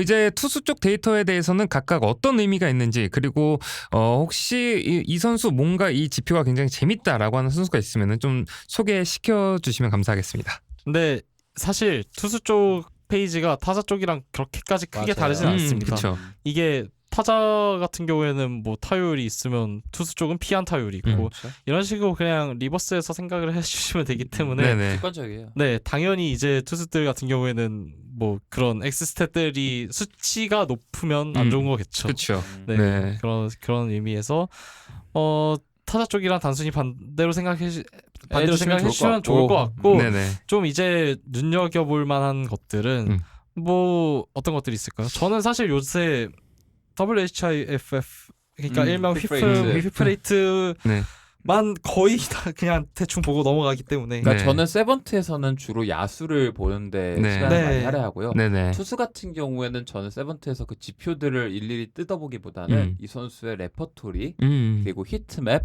네. 히트맵을 많이 히트맵. 보죠. 각 네. 피치가 보유하고 있는 휘프레이트 그리고 체이스 레이트 네. 이런 것들 위주로 봅니다. 그러니까 투수 같은 경우에는 더더욱이 타자들에 비해서 그 결과값보다는 과정이 더 중요하다고 여기고 있는 사람이기 때문에 네. 저 개인적으로는 뭐 아까 말씀해주신 뭐 기대 피안타율 뭐 피장타율 이런 거 솔직히 신경 잘 안 쓰고요. 네네. 저는 굳이 본다면은 그렇게 말씀드리고 싶어요. 네. 이 선수가 그 히트맵이 나옵니다. 네. 그러니까 그 세번트 페이지 그쵸. 들어가시면은 네. 어떤 투수의 구종별 히트맵이 나오고 구종별 구속, 구종별 구사율, 네. 그리고 구종별 그 헛스윙률, 네. 그리고 구종별 그 스윙 테이크 레이트 그렇죠. 네. 이런 것들이 나오는데 네. 그런 것들을 위주로 보고 본인이 그 약간 자의적으로 해석을 하는 게 좀 더 중요하다고 생각을 해요. 네. 이 선수가 어떤 투수인지 어떤 프로필을 가지고 있는지 어떤 유형의 투구를 좋아하는지 그리고 팀에서 어떤 식으로 이 선수에게 투구를 할 것을 주문하고 있는지 이게 보이거든요.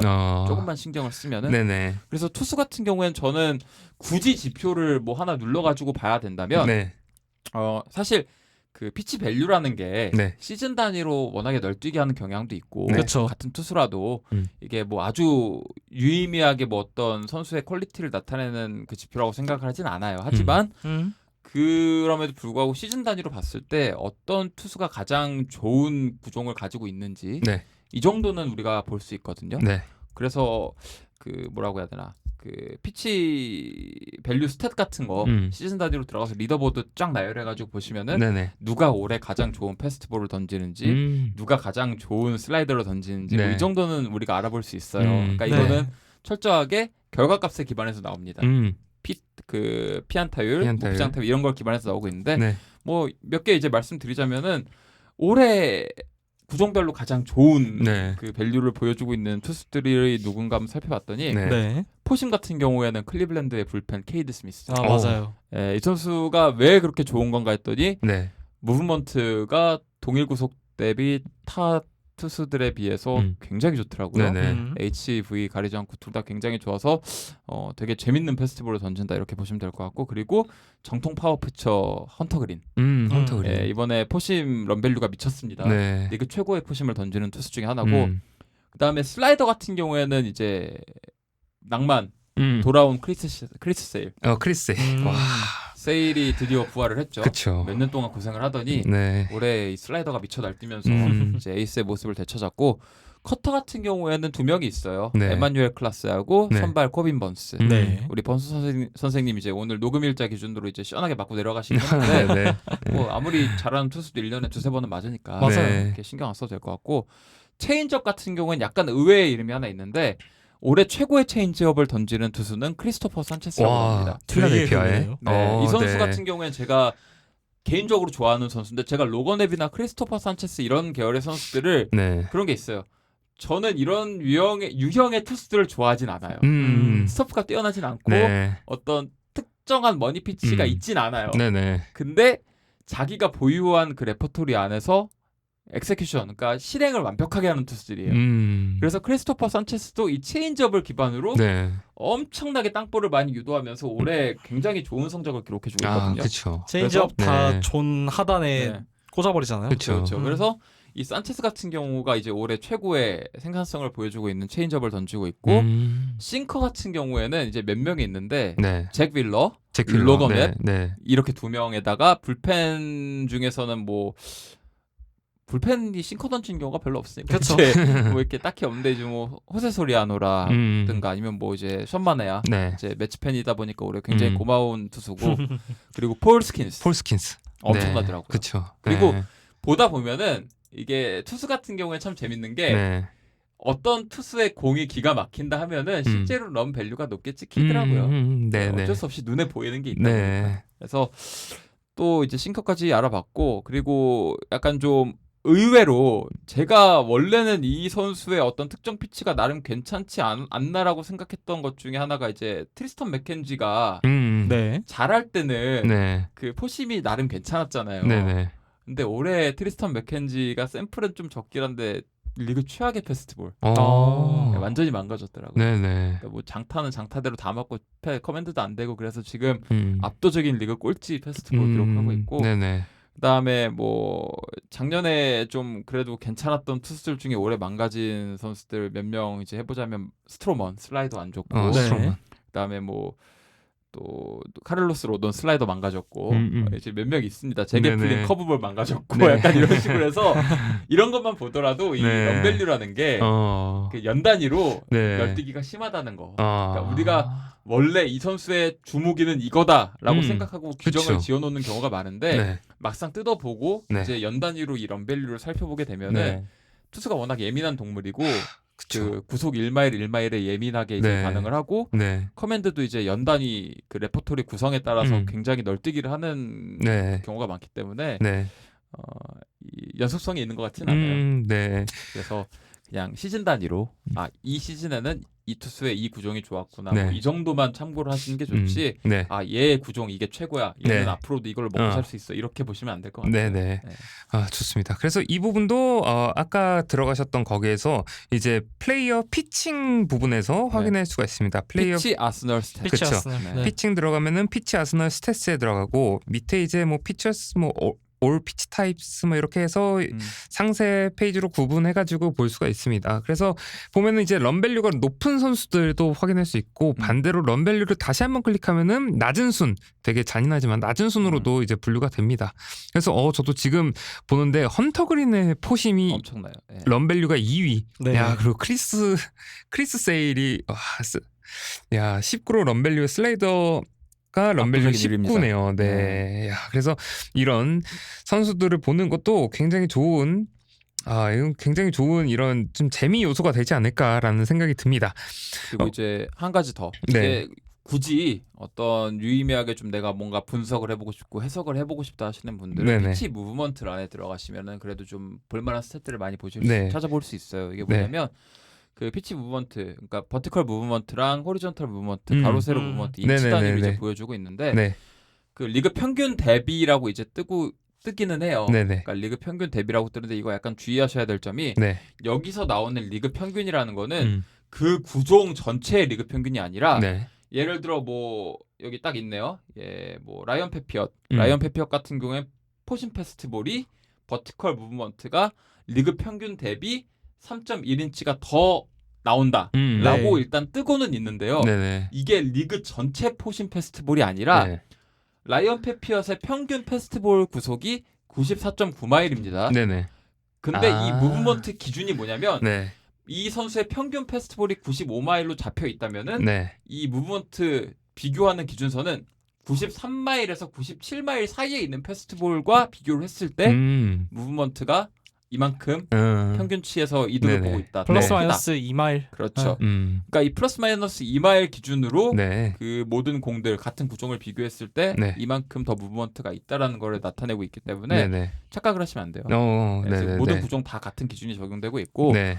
그래서 이 무브먼트를 보게 되면은 버티컬 무브먼트는 우리가 흔히 얘기하는 라이즈. 네. 그러니까 중력의 네. 영향 때문에 공은 결국에 홈플레이트로 가면 갈수록 떨어질 수밖에 없어요. 그렇죠. 네. 그런데 얼마만큼 그 덜 떨어지면서 이제 그대로 뚝쭉 직선을 유지해 가느냐. 네. 그러니까 타자 입장에서는 그냥 직선만 유지해도 공이 떠오르는 듯한 착시를 느낄 수 있다고 하니까 네네. 그걸 생각하시면 되고요. 호리전털 무브먼트, 가로 무브먼트 같은 경우에는 우리가 네. 흔히 얘기하는 컷, 브레이크, 네, 컷 브레이킹. 예, 브레이크라고 이제 이해를 하시면 될 것 같고 그래서 이 투수들 같은 경우에는 모두가 그 딜리버리도 다르고 암슬롯도 다르고 익스텐션 포인트도 달라요. 그렇기 그쵸. 때문에 필연적으로 그 암슬롯이라든가 그 공을 놓는 지점에 따라서 무브먼트가 다를 수밖에 없습니다. 네네. 그래서 막연히 여기에 나오는 지표들의 뭐 근거에서 이 선수는 뭐 호리존털 무브먼트가 좋으니까 네. 나쁘니까 좋다 나쁘다 이렇게 보시면 안 되고 이 선수 실제 투구 영상을 한번 보시고 네. 암슬롯이 어디서 나오는지 아, 어디서 그 릴리스 포인트가 형성이 되는지 네네. 이거를 감을 잡으신 후에 그거랑 비교를 해서 무브먼트가 리그 평균 대비 얼마나 좋구나 네. 이렇게 이해를 하시면은 이 선수가 어떤 공을 던지는지 네. 어떤 강점과 단점을 가지고 있는지 해석을 하시는데 조금 더 용이할 것 같다. 네. 일종의 이 피치 무브먼트라든가 네. 아까 말씀드렸던 런밸류 같은 것들 세번트에서 제공하고 있는 투수 지표들은 네. 그 타자들처럼 좀 명확한 그 과정에 대한 그 퀄리티로 네. 이해를 하시기보다는 네. 어떤 선수의 특징, 프로필 그리고 좀 이 선수가 어떤 투수인지를 네. 파악하는 도구로 사용하시는 게 좋아요. 타자에 비해서는 좀 더 명확하지 않기 때문에 네. 직접 경기를 보시고 좀 자의적으로 해석을 하시는 게 좋다는 걸 강조드리는 바입니다. 특히나 네. 이제 이제 국내에서도 점점 뭐 피치 디자인 피치 그렇죠, 디자인 이 그렇죠. 얘기가 나오고 있는데 네네. 정확히 이제 어떤 두 구종 간의 그런 콤보가 시너지를 일으키는지에 대한 네. 확인을 하기 위해서라도 이런 부분을 좀 이제 잘 해석을 해주시는 게 네. 이제 헤비한 좋을 야구 것 같습니다. 팬분들 이제 야자수를 저희 이 스태캐스트 방송을 굳이 눌러서 들으실 정도의 분들이라면은 네. 개념은 다 잡혀 네, 있으실 맞아요. 거예요. 그쵸. 하이 패스트볼이 좋다. 네. 뭐 변화구는 낮게, 슬라이더는 낮고 암사이드가 좋다. 뭐 이런 식으로 네. 글러브 사이드가 좋다. 이런 식으로 다 개념은 잡혀 있으실 거라서 네. 어떤 피치가 어떻게 페어링을 하는 것이 좋다라는 걸 다 알고 계실 거기 때문에 네. 그거를 머리에 넣으신 상태로 이런 투수들 내가 찾고 네. 싶은 투수들의 무브먼트 찾아보시면 네. 얘는 이렇게 페어링을 하고 있구나. 이렇게 페어링을 하는 게 좋겠구나. 네. 얘는 이런 공을 던지고 있구나. 이렇게 보시면 좋을 것 같아요. 근데 이제 네. 못하는 애들 상대로는 이제 얘는 이런 게 강점이 있는데 공을 이따구로 넣어버리구나. 네. 얘는 그러면 이제 구단이 디자인을 뒤지게 못하는구나. 네. 얘는 로케이션이 아주 자유분방한 친구구나. 네. 약간 뭐 이런 식으로 이제 해석을 해볼 수 있는 거죠.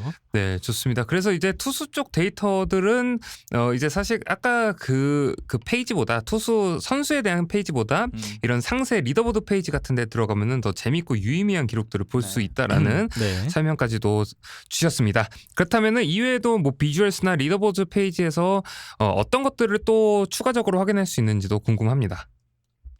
저 개인적으로 네. 가끔 이제 자주는 아니고 종종 들어가서 확인해 보는 부분들이 있다면 스윙 테이크 프로파일. 스윙 테이크. 네, 스윙 네. 테이크가 재밌는 게 이 스윙 테이크 프로필은요 구체적인 지표라기보다는 네. 특정 타자가 그 스태캐스트에서는 들어오는 모든 투구에 대해서 4가지 영역으로 구분을 합니다. 네. 하트, 섀도우, 체이스, 웨이스트 이렇게 4개로 구분을 하는데 네네. 존에서 얼마나 떨어졌느냐를 기준으로. 존 중심점을 기준으로 네네. 얼마만큼 떨어지냐. 하트 같은 경우에는 우리가 흔히 얘기하는 존 가운데 네. 명백한 스트라이크. 그렇죠. 그러니까 그리고 섀도우 같은 경우에는 그 스트라이크 존 그 경계선에서 안팎으로 공 한 개씩. 그러니까 우리가 흔히 얘기하는 존에 걸치는 좀 건치는. 공들 네. 우리가 섀도우로 구분을 하고요. 네. 체이스 같은 경우에는 이제 타자마다 좀 달라요. 네. 타자마다 이제 뭐 키도 다르고 뭐 다 하다 보니까 네. 조금씩 이제 존 자체가 달라서 네. 명확하게 뭐 이거다라고 규정할 수는 없지만 네. 통상적으로 섀도우부터 공 2개에서 2개 반 정도 네. 바깥까지 빠지는 영역. 그러니까 소위 얘기하는 투수들이 네. 유인구, 유인구. 유인구 이제 음. 스윙을 이끌어내기 위해서 던지는 공들 네네. 내지는 조금 잘못 던져서 벗어난 패스트볼들 네. 이렇게 이해하시면 좋을 것 같고 네네. 웨이스트 같은 경우는 그냥 잘못 던진 완전한 거죠. 실투. 실투. 네네. 웨이스트에 헛스윙하면은 타자가 100% 잘못한 겁니다. 맞아요. 네네. 예, 실제로 그렇게 구분을 하고 있어서 네. 이 스윙 테이크 프로파일에 들어가 보시게 되면은 네. 그 스윙 밸류, 테이크 밸류로 이제 타자들마다 구분을 해주고 있어요. 이 선수가 스윙을 해서 얻어낸 런 밸류, 네. 그리고 스윙을 하지 않아서 얻어낸 런 밸류 네. 이렇게 딱 구분을 해놓고 있는데 그러니까 알작 파레데스라든가 이제 어떤 타자들 같은 경우에 보면은 웨이스트 영역에 그러네요. 들어간 공들에 대한 런 밸류가 낮게 뜨는 타자들이 있어요. 네. 이런 타자들은 터무니없이 빠진 공에도 말도 안 되는 헛스윙을 해서 밸류를 손해를 본다. 약간 이렇게 이해하시면 되고 네네. 반대로 어떤 타자들 같은 경우에는 일반적인 타자 대비 하트존에 들어오는 공에 대한 테이크 스윙 밸류가 낮은 타자들이 있어요. 네네. 이런 선수들은 좀 너무 참는 애들, 음. 너무 스윙을 안 하는 애들 네네네. 이렇게 이해하시면 돼요. 그래서 네. 어떤 타자의 성향이라든가 약간 그 뭐라고 해야 되나 네. 그 유인구의 속는 비율, 스윙을 가져가는 비율 이런 걸 이제 확인을 하실 수 있어서 네. 이 선수가 얼마나 공격적인 타자인지 아니면 네. 좀 수동적인 타자인지 살펴볼 수 있는 지표를 제공합니다. 네, 좋습니다. 이 부분도 마찬가지로 이제 스윙 앤 테이크 프로필로 들어가시면은 뭐 연도 설정도 되고 이렇게 해서 들어가 볼 수가 있습니다.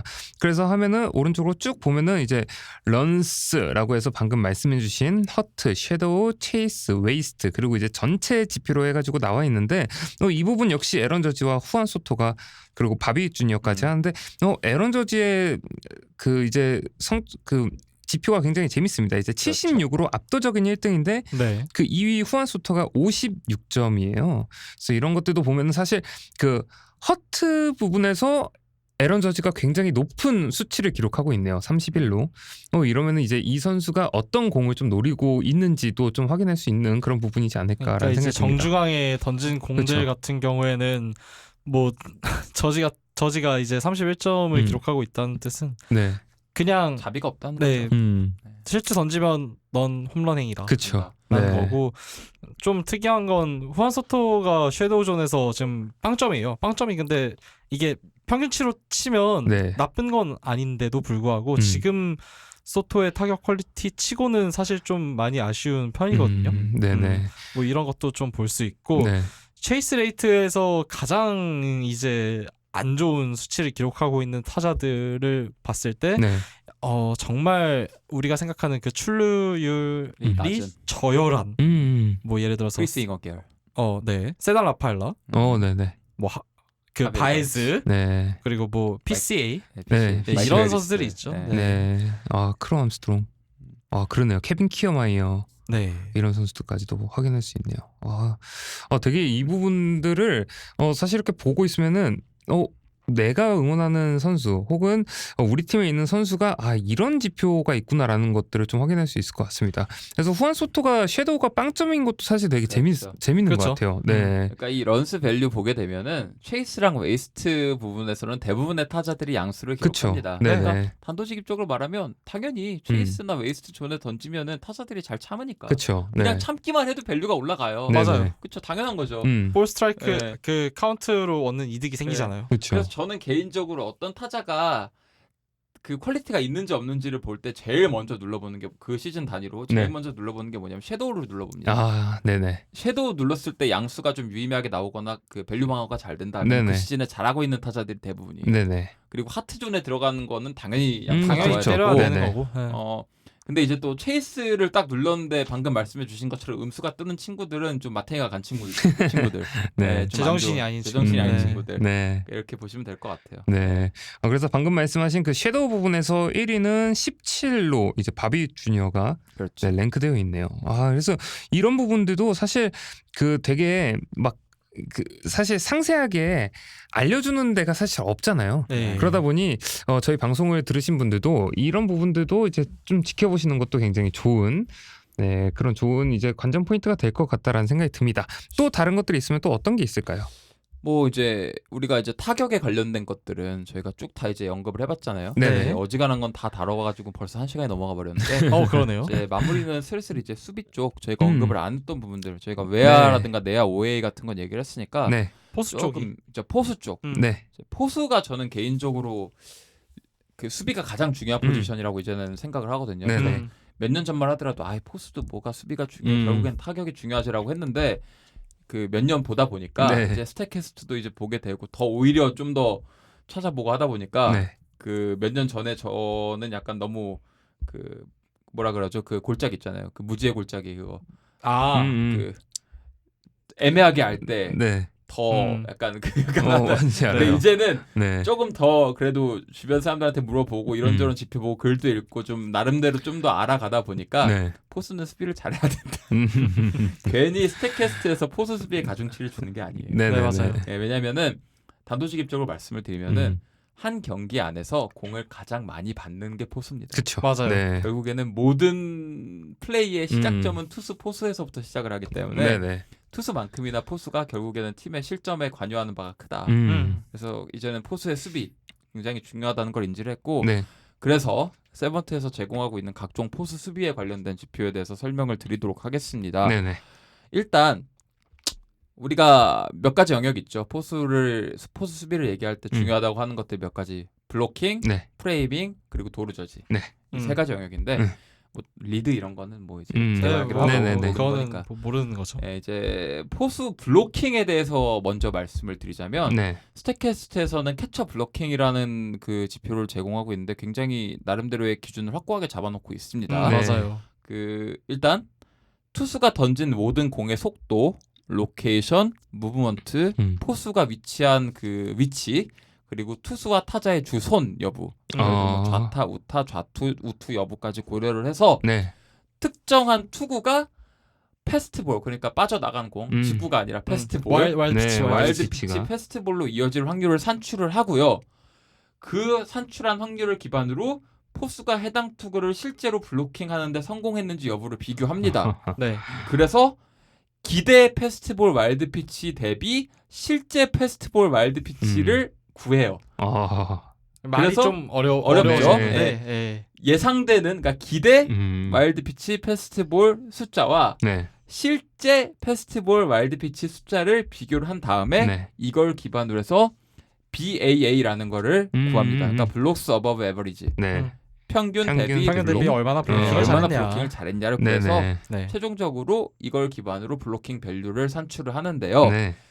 이게 말이 좀 복잡해서 그렇지 스태캐스트에 들어가셔서 네. 들어가셔서 이 저희가 말씀드린 그 리더보드 비주얼 쪽 들어가서 캐쳐 블로킹 눌러 보시면은 직관적으로 이해가 되실 겁니다. 네네. 예를 들어 지금 리그 1위가 그 리그 최고의 블로커로 분류돼 있는 선수가 그 볼티모어의 주전 포수 에들리 러츠만인데 러츠만이죠. BAA가 플러스 11입니다. 네네. 그래서 그 리그 평균 포수 대비 블로킹을 통해 11득점을 실점을 억제했다. 이렇게 이해를 하시면 돼요. 맞아요. 간단하게 네. 이해한다면. 그리고 최악의 블로커는 우리 쉐이 쉐이 랑겔리아스 선수. 이 랑겔리아스. 선수는 블로킹뿐 아니라 모든 영역에서 리그 최악에 가까워요. 네. 그래서 이 선수는 BAA가 무려 마이너스 20입니다. 야, 그러네요. 차이가 네. 리그 평균 포수 대비 블로킹만으로 20점을 손해봤다는 소리예요. 네네. 끔찍하죠. 근데 이제 실제로 체감과도 좀 어느 정도 맞는 게 저는 랑겔리아스 볼 때마다 그 포수를 보면 안 되겠다는 생각이 들어요. 그러니까 뭐냐면 피치 인지 능력부터가 좀 하자가 있다는 게 느껴지는 게 분명히 자기가 요구한 구종일 거예요. 네네. 패스트볼, 슬라이더, 뭐 커브, 체인지업 자기가 요구를 했을 거예요. 네. 근데 그거에 맞춘 움직임을 가져가는 것 같다는 느낌을 받지 못해요. 공의 궤적을 제대로 읽어내지 읽질 못해요. 네네. 그래갖고 슬라이더가 분명히 자기 이제 암사이드로 들어오는데 그러면 횡무브를 할 준비를 해야 되잖아요. 그렇죠. 네. 무릎을 낮춘다든가 해가지고 이제 옆으로 빠질 준비를 해야 되는데 안 해요. 둔해요. 매번 그게 보여요. 네네. 그리고 실제로 오클랜드 둔한 선수고. 뭐 네. 실제로 못하기도 하고 다 못해요. 그냥 포수 관련된 모든 수비를. 그래서 네네. 끔찍한 지표를 찍고 있고 그 이제 좀 연도를 확장해서 2018년 이후로 네. 스태캐스트에서 이 그 캐처 블로킹을 집계하기 시작한 게 제가 알기로는 2017년 말 이후거든요. 네네. 그래서 2018년 이후로 기준을 잡았을 때 리그 최고의 블로커 탑 5는 제이콥 스탈링스, 아. 데니 젠슨, 터커 바나트, JT 리얼무토, 오스틴 헤지스고요. 음. 최악의 블로커 바텀 5는 호르헤 알파로, 알파로. 네. 게리 산체스, 네. 페드로 세버리노, 오마 나르바에즈, 세이 랑겔리어스. 랑길리우스가 여기도 랑길리우스 있네요. 얼마 뛰지도 않았는데. 그러니까요. 유전 먹은 지 이제 2년밖에 안 된 네. 친구가 벌써 지표상으로 마이너스 35네요. 그러니까요. 있어요. 네. 말이 안 됩니다. 그래서 어느 정도 네. 우리가 흔히 얘기하는 그 아이 테스트랑 좀 부합을 한다 이런 음. 느낌을 받고 있는데 네. 저는 이 캐쳐 블락킹 한번 들어가 보시는 걸 추천하는 게 네. 되게 시각적으로 잘 분류를 해놨어요. 맞아요. 네. 존별로 그러네요. 다 찍어주고 심지어 바운드된 볼에 대한 그 네. 블로킹 여부까지 다 네. 정리를 해놓고 있기 때문에 음. 들어가 보시면 제가 어떤 말을 하는 건지 쉽게 이해를 하실 수 있을 겁니다. 어느 네. 쪽 방향을 이제 잘 막아내는지 이런 것도 쉽게 컬러로 이제 칠해줘가지고 네. 구분도 맞습니다. 잘 할 수 있고 자, 좋습니다. 이제 네. 블로킹보다 더 어려운 네. 이제 캐쳐 프레이밍. 여기가 좀 아, 저는 이거 보면서 이 개념 이해하는데 한 30분 걸렸거든요. 네. 이제 원래 머릿속에 있긴 했는데도 네. 이거 스택캐스트에서 어떻게 정의를 하고 있는지 이해를 하는 데만 2, 30분 걸렸어요. 최대한 단순화해서 한번 설명을 해보도록 하겠습니다. 네. 일단 한 가지 알아야 될 개념이 우리가 방금 얘기했던 스윙 테이크 프로필에서도 언급되는 개념이었던 네. 하트, 섀도우, 체이스, 웨이스트예요. 네, 존별로 구분해놓은 거. 그렇죠? 근데 타격 존 이 기준을 봤을 때 프레이밍, 캐쳐 프레이밍 지표에서 사용하는 사용하는 지표는 섀도우밖에 없습니다. 그렇죠. 왜냐하면 네, 그쵸. 하트존은 너무 그쵸. 이제 스트라이크 좀 네. 정중하고 왜냐면 이건 왜냐면 설명드릴게요. 네. 이 애초에 하트, 섀도우, 체이스, 웨이스트라는 개념을 대중화시켰던 게 톰 탱고라는 분입니다. 네네. 유명하시죠. 꼭 이분이 아니더라도 여러 가지 이제 여기저기서 이제 뭐 음. 많이 그렇죠. 개념을 정립을 해서 다 네. 모아가지고 이제 만들어내긴 했겠지만 네. 이거를 대대적으로 이제 뭐 트위터에 올리고 뭐 글 쓰고 음. 하셨던 분이 톰 탱고라는 분이에요. 네. 세이버 매트릭스 좋아하시는 분들이면 다 알만한 다 얘기죠. 알죠. 네. 네. 네. 이분 기준 이분이 제시한 어떤 그 자료에 따르면 2018년에서 2019년 자료 기준입니다. 네. 하트존에 들어오는 공에 대한 스트라이크, 그러니까 콜드 스트라이크, 헛스윙 제외, 네. 파울 제외, 인플레이트하고 다 제외, 네. 그러니까 스트라이크로 그냥 판정된, 그러니까 콜드 스트라이크 네. 비율이 99%예요. 네. 정확히는 99.7%. 네. 네. 그러니까 하트존에 들어온 공은 진짜로 소위 말하는 개눈깔 아니면은 다 스트라이크로 그렇죠. 판정을 했다는 소리예요. 그렇죠. 그렇죠. 0.3%는 그렇겠죠. 솔직히 아웃라이어니까 제외하고요. 네. 네. 그리고 체이스 존에 들어간 공들에 대한 콜드 스트라이크 비중은 네. 1%가 채 안 됩니다. 그러니까 음. 여기에 빠져나간 공들은 네. 포수가 프레이밍을 하든 말든 의미가 없다는 그쵸. 소리예요. 네. 웬만한 정상적인 눈가를 가진 심판이라면 그거는 그냥 볼로 볼이다. 판정을 한다. 네. 그 와중에 1%. 예. 네. 웨이스트 존에 던진 공에 대해서 스트라이크를 판정을 했던 거는 역사상 2번밖에 없다고 해요. 그렇죠. 와. 네, 사실 그랬을 것 같아요. 그 2번이 뭔지 궁금하긴 한데 네. 없대요. 네. 그래서 이거는 궁금하네요. 배제하고요. 네. 네. 그런데 섀도우 존에 들어간 공에 대한 콜드 스트라이크 판정 비율은 46.4%라고 합니다. 오. 딱 반에 절반이네요, 거의. 되게 애매하게 네. 그렇죠. 애매하죠. 그러니까 캐쳐 프레이밍 지표를 산출할 때는 이 섀도우 존에 들어간 공에 대해서만 아, 산출을 합니다. 흔히 얘기하는 그 존에 걸친 그렇죠. 부분, 존에 존보다 걸친 살짝 거를 빠지거나 존에 이런 살짝 느낌. 걸치는 혹은 빠지는 아니면 음. 반개 정도 들어온 네, 공들에 네, 네. 대한 콜드 스트라이크 비중만 가지고 캐쳐 프레이밍을 산출을 합니다. 네, 네. 합리적이죠. 네. 굉장히 그래서 음. 이 섀도우 영역 안에 들어온 공들인데 결국엔 사용하는 그 샘플들이 네. 2018년 이래로 제가 매년 그 평균을 쭉 봤는데 네. 이 섀도우 존에 들어오는 공에 대한 콜드 스트라이크 비율은 제일 낮았던 해가 45.7%였고 제일 높았던 시즌이 46.8%였어요. 네, 네. 일관되게 잡혀요. 대충 그러네요. 46%네요. 대충 네네. 46.5%라고 보시면 돼요. 네. 그래서 이걸 기준으로 봤을 때 조금 더 구체적으로 들어가면은 스트라이크 존의 하트를 중심으로 네. 위 아래 모서리 4개, 네. 상하 좌우 그리고 좌상단, 우상단, 좌하단, 우하단 꼭지점. 그쵸. 네, 꼭지점. 네. 8개 영역으로 존을 구분을 합니다. 네. 그렇게 해서 평균적으로 콜드 스트라이크로 판정되는 공의 비율과 네. 특정 포수가 공을 받을 때 아. 콜드 스트라이크로 판정되는 공의 비율을 구해서 네. 비교를 합니다. 이 비교된 값을 기준으로 해당 포수의 프레이밍 지표를 구해요.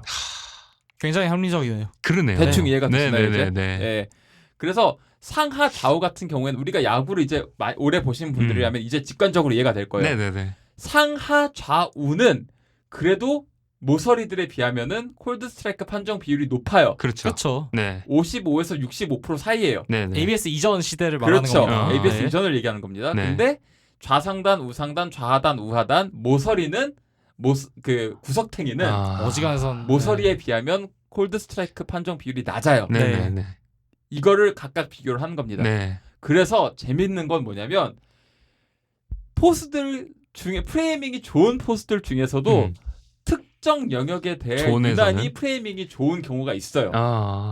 패트릭 베일리가 지금 이 부분에서 압도적인 리그 1등인데 네네. 베일리 같은 경우에는 모서리, 특히 좌측 모서리에 대한 프레이밍이 굉장히 뛰어납니다. 그러네요. 64.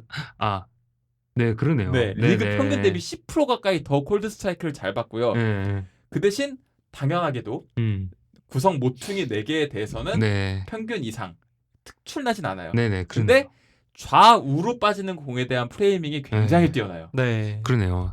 현재 좌로 구분되는 존 14 같은 경우는 64.3%, 네, 말이 안 우로 되는 하는 수준이에요. 데는 그거는 71.2%. 이 부분에서는 거의 이제 뭐 독보적이진 않지만 어쨌든 높은 수치를 그렇죠. 기록하고 있습니다. 근데 어떤 포스들 같은 경우에는 이상하리 많지 코너로 빠지는 공을 스트라이크로 잘 끌어옵니다. 네네네. 네, 이런 것들이 있어서 이제 들어가 보시면 되게 재밌을 거고요. 아무튼 이제 프레이밍에 대한 개념은 이제 말씀을 드렸고, 네. 방금도 말씀드렸다시피 리그에서 가장 뛰어난 프레이밍 능력을 보여준 포수는 단연코 패트릭 베일리입니다. 네네. 이 선수 같은 경우에는 이 섀도우 영역으로 들어오는 공에 대한 콜드 스트라이크 비율이 베일리가 공을 잡을 때는 무려 52.4%예요. 네네네. 리그 평균 대비 6.1%가 높습니다. 네네. 이거 1년에 포수가 받는 공이 진짜 몇천 개는 그렇죠. 되는데 이게 겨우 6%라고 할 건 그렇죠. 아니에요? 섀도우로 들어가는 공을 받은 공의 개수만 하더라도 베일리 같은 경우에는 제가 알기로 2,500개 정도가 될 거예요. 네네네. 네. 지금 샘플이 네. 2,500개 기준으로 봤을 때 6% 스트라이크가 더 많다는 거는 그렇죠. 거의 144 개? 100개에서 그렇죠. 140개가 넘는. 125개 정도 네. 이득을 본다는 소리예요. 네네.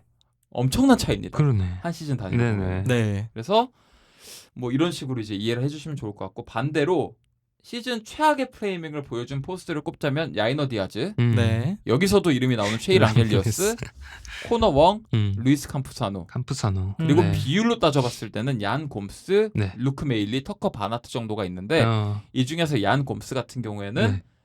섀도우 영역에 들어오는 공에 대한 콜드 스트라이크 비율이 40.4%인가 그래요.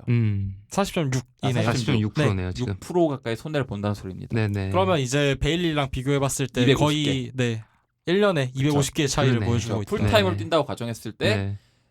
둘을 썼을 때 이제 스트라이크 볼 차이가 거의 한 300개에서 350개 난다고 보시면 돼요. 네. 저 정도면 진짜 1년치 그 런밸류로 환산했을 때 엄청난 차이거든요. 20에서 25점 그렇죠. 정도는 더 손해를 네. 볼 수 네. 있겠죠. 프레이밍만으로 네, 거의 프레이밍만으로. 한 몇 승이 왔다 갔다 하는. 그렇죠. 네.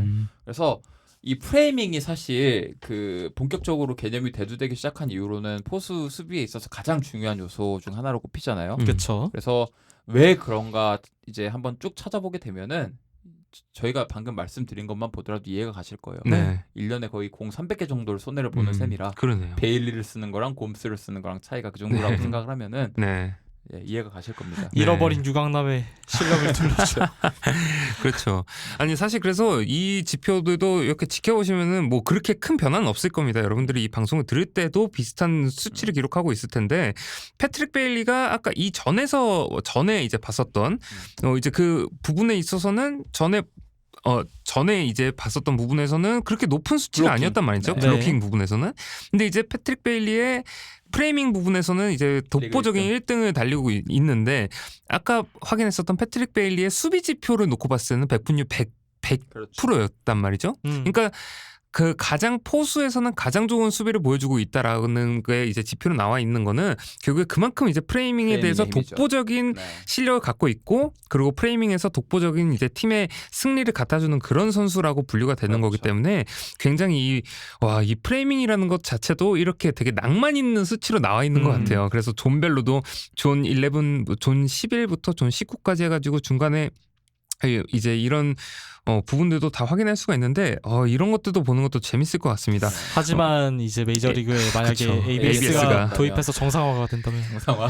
근데 사실 패트릭 이런 것만 베일리는 놓고 봤을 다 때는 해줬잖아. 그쵸. 다 해줬는데. 네. 샌프란시스코 팬들이 그쵸. 눈물을 흘리겠네요. 하지만 음. 그럼에도 네. 불구하고 패트릭 베일리의 밸류가 이제 사라지지 않는다는 게 뭐냐면 팝타임. 그렇죠. 네, 이거는 이제 이제 간단해요. 뒤에서 네. 얘기할 건데. 네, 다 네. 아실만한 이제는 하도 뭐 메이저리그 우리나라 중계에서 이제 팝타임 하도 네. 맞아요. KBO 중계에서 이제 팝타임 얘기를 하니까 그렇죠. 다 아실 건데 뭐냐면 네. 딱 도루를 딱 시도했을 때 네. 포수가 공을 잡는 순간부터 네. 2루 내지는 3루수가 음. 딱 그 송구를 받는 순간까지 네. 이게 정확히 받는 순간이라고 규정하기는 좀 애매한 게 뭐냐면 네. 그러니까 정확히 말씀드리면은 베이스의 중간 지점에서 그러니까 예상되는 포구 지점까지 도달하는 시간입니다. 네. 그래서 예를 들어 송구가 좀 빗나갔다 네. 그러면은 팝타임도 조정이 돼요. 네. 땡겨오는 시간이 있으니까. 네네. 그래서 뭐 이 팝타임을 구성하는 요소는 뭐가 있냐면 익스체인지 타임이라고 해서 포스가 공을 딱 잡고 글러브에서 공을 빼서 송구까지 이어지는 그 시간 그리고 강력한 송구로 손에서 공이 떠난 시점부터 그 2루수 내지는 3루수의 그 글러브에 도달하는 시간 이걸 합쳐서 팝타임이라고 합니다. 네, 네네. 맞습니다. 이걸 기준으로 봤을 때 통상적으로 그 2루까지 그 공이 도달하는 팝타임을 최소 1.57초에서 최대 2.48초 정도로 규정을 하고 있어요. 네네. 네. 그러니까 2.48초를 넘어서게 되면 메이저리그 레벨의 포수로는 안 보는 거예요. 잘못했다. 이거 네네. 문제가 있다. 그리고 네.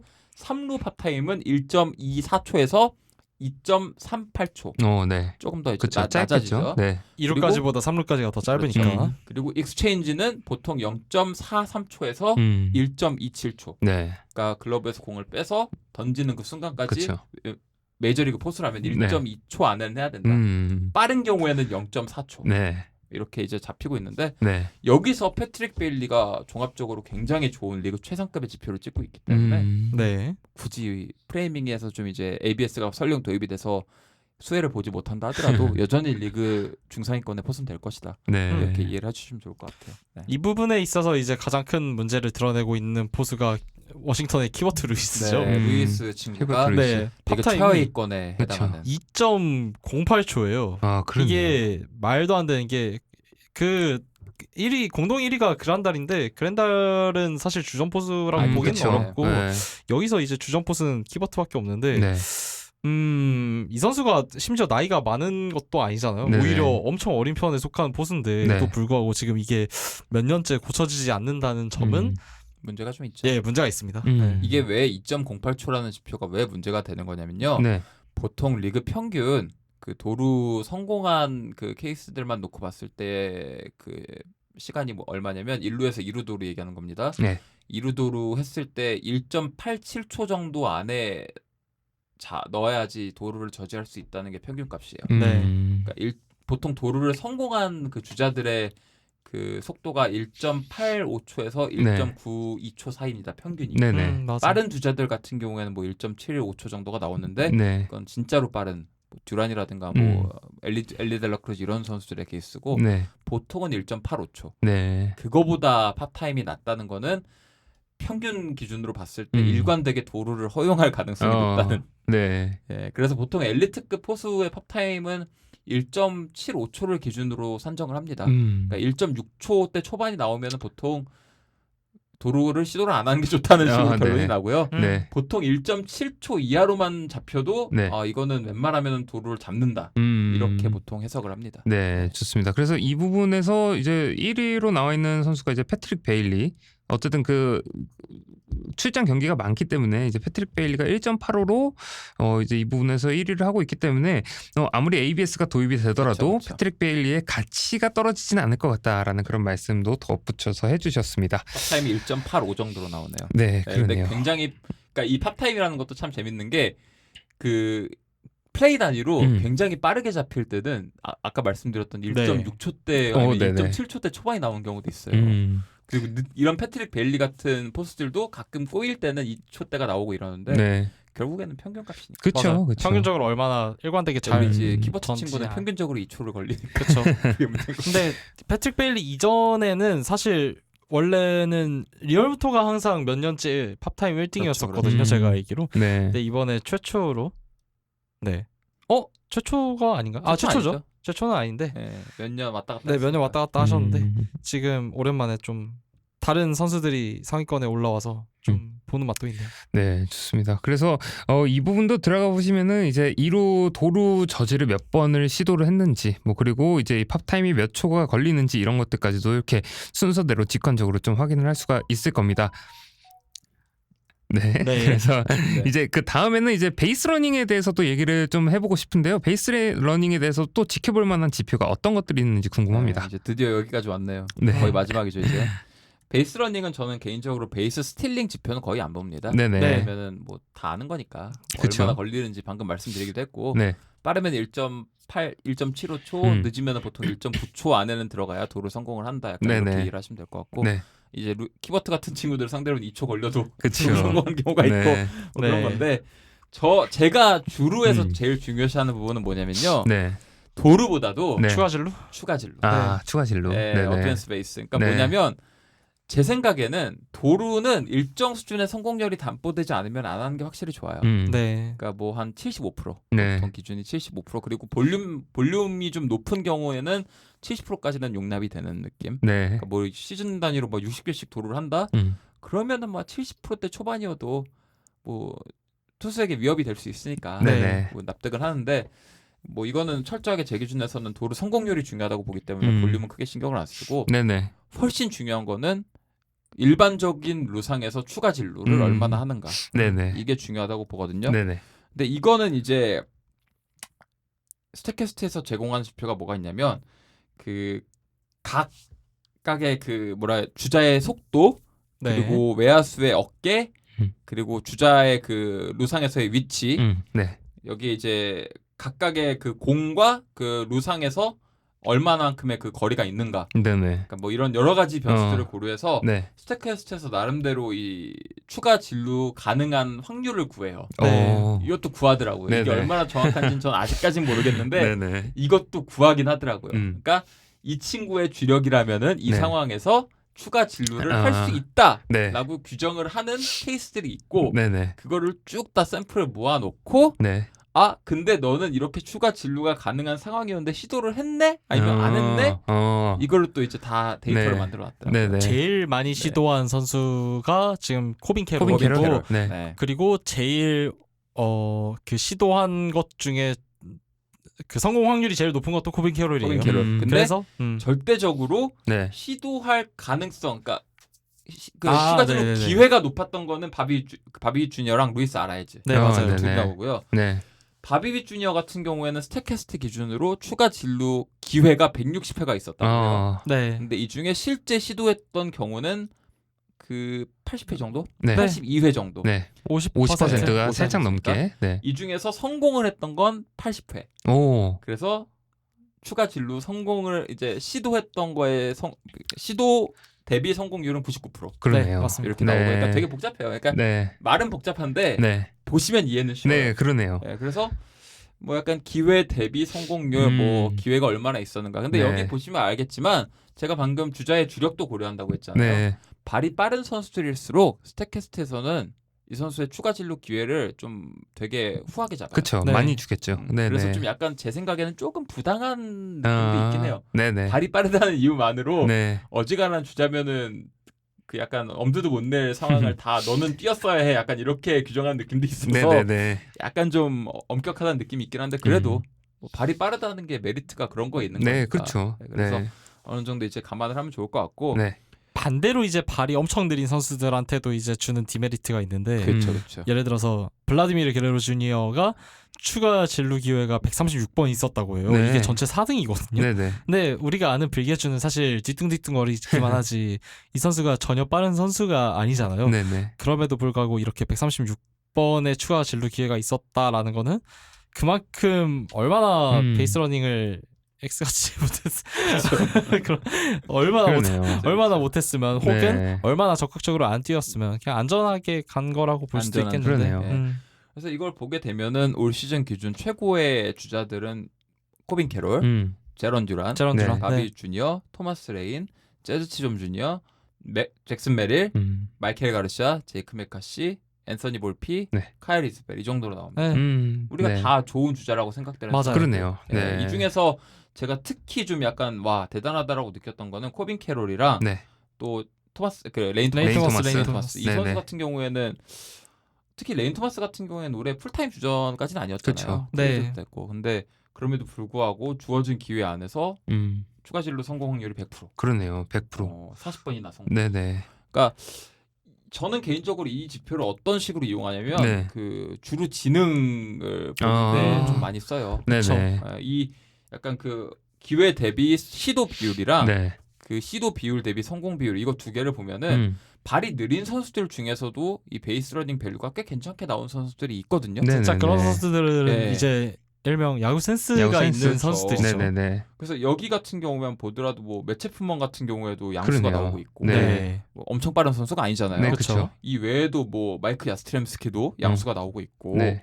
댄 스위스완슨도 양수 나오고 있고 쭉 보면은 뭐 물론 평균 수준의 주력이 돼야 이런 게 나오긴 하지만 리그 정상급의 스프린트 스피드가 아님에도 불구하고 네. 여기서 유의미하게 좋은 지표가 찍히는 선수들이 있어요. 네. 이런 걸 쭉 살펴보게 되면은 이 선수가 얼마나 지능적으로 주를 하고 있는가, 주어진 기회를 얼마나 잘 살리는가, 네네. 이거를 우리가 알아볼 수 있다 이런 생각이 듭니다. 네, 좋습니다. 그래서 뭐 이 부분도 보면은 아까 말씀하셨던 것처럼 매체프먼도 지금 보면은 57번에서 100% 성공률을 또 보여주고 있네요. 맞아요. 이제 그 기회에서 이제 세이프를 얻어낸 게 이런 것들도 이제 보면은 이 선수가 방금 말씀하셨던 것처럼 얼마나 좋은 BQ를 갖고 그 베이스 러닝을 하는지도 확인할 수 있을 것 같습니다. 그렇다면 이제 여기서 좀 궁금한 점이 좀 생길 것 같은데 KBO는 그럼 과연 어떻게 이런 데이터들을 확인할 수 있을지 궁금할 것 같습니다. KBO는 어떻게 이런 재밌는 데이터를 모아볼 수 있을지 좀 설명 부탁드립니다. 네, 이제 우리가 KBO에서 흔히 사용하는 사이트들이 대표적으로 이제 스태티즈랑 2i가 있잖아요. 네네, 근데 그렇죠. 사실 제일 지금 현재 곤란한 부분은 이 스태티즈나 2i에서 제공하는 이 데이터들을 고지고대로 믿을 수가 없다는 점들이 네. 가장 큰 것 같아요. 일단 문제는 방송에 나가는 자료를 만들거나 할 때 이러한 데이터들을 참고할 수밖에 없는데 네. 이게 과연 맞을까라고 계속 곱씹어보게 되는 것 같습니다. 전 네네. 특히나 서번트 페이지를 더 애용하는 사람 입장으로서 비교가 안 될 수가 없어요, 사실. 뭐 예를 들어서 이제 지금 현재 2i 같은 경우에는 피치 FX 기반의 데이터들만 나오는데 여기서 이제 뭐 회전수라든지 뭐 투수의 릴리스 포인트 같은 경우에는 이게 실측이 아니라 역산을 통해서 이루어진 그런 스탯들이기 때문에 네네. 이것도 약간 이제 좀 과하게 보인다. 좀 고지고대로 받아들이기는 어렵다는 점이 문제고, 또 다른 예시로는 이제 뭐 한창 커뮤니티를 초반에 뜨겁게 불태웠던 스태티즈의 WRC 플러스나 네. 뭐 WAR의 보정 문제라든지 네네. 이것도 사실 잠실구장 쓰는 타자들의 WRC 플러스가 그렇죠. 좀 이상하다. 네. 수비적인 선수들의 WAR이 너무 과대평가 등등 네. 이런 얘기들이 좀 많이 나왔었잖아요. 네네, 그렇죠. 이게 2i나 스태티즈 이 두 개의 대표적인 사이트들이 일단 통일되지 않았다는 문제도 좀 있는 것 같아요. 네네. 그래서 저는 솔직히 KBO 같은 경우에도 이게 9개 구단은 이미 현재 트랙맨 시스템을 현재 운용 중에 있고 네.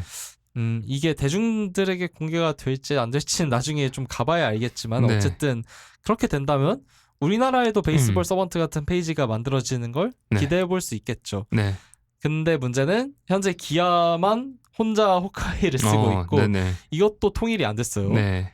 그리고 KBO와 계약한 공식 업체는 또 스포츠 2i예요. 근데 2i는 방금 말씀드렸다시피 네. PTS 시스템을 네. 쓰고 있고 네네. 근데 또 중계에서의 그런 기초적인 그런 투구 구속 자체도 네. 구장별로도 편차가 있고 그렇죠. 네. 이게 하나로 통일되지도 않았어요. 그러니까 그냥 시스템이 너무 중구난방이에요. 지금. 그러네요. 네. 메이저리그는 이제 메이저리그 사무국 산하의 그 MLB AR이라는 기관에서 이제 하나로 이제 통일을 해서 지금 시스템을 운용을 하고 있는데 KBO에서도 이렇게 하나의 시스템으로 좀 묶어서 네. 좀 일관성 있는 데이터들을 좀 볼 수 있게 어떻게 해주면 안 될까라는 음. 좀 개인적인 생각을 가지고 있습니다. 네. 통일성 확보가 제일 시급한 것 같아요, 확실히. 네. 그래서 이제 메이저리그에 어떻게 보면은 선진 기술들이 지금 계속 한국에 들어오고 있는 상황이다 보니까 그래서 메이저리그 베이스볼 서번트 같은 경우 그런 페이지도 조만간 한국에 상륙할 수 있지 않을까라는 기대도 해봅니다. 그래서 선수들의 데이터를 비교할 수 있게 모든 데이터 수집 기술들이 통일될 필요가 있다라는 그런 말씀도 좀 전해주셨습니다. 혹시 오늘 이 베이스볼 서번트와 관련돼서 더 추가로 하고 싶으신 말씀이 있으신가요? 너무 많이 했어요. 너무 많이. 할거 다 한 것 같아요. 좋습니다. 그래서 오늘 방송을 통해서 여러분들도 베이스볼 서번트를 더 10분 더 활용할 수 있는 그런 방송이 됐을 거라는 생각이 듭니다.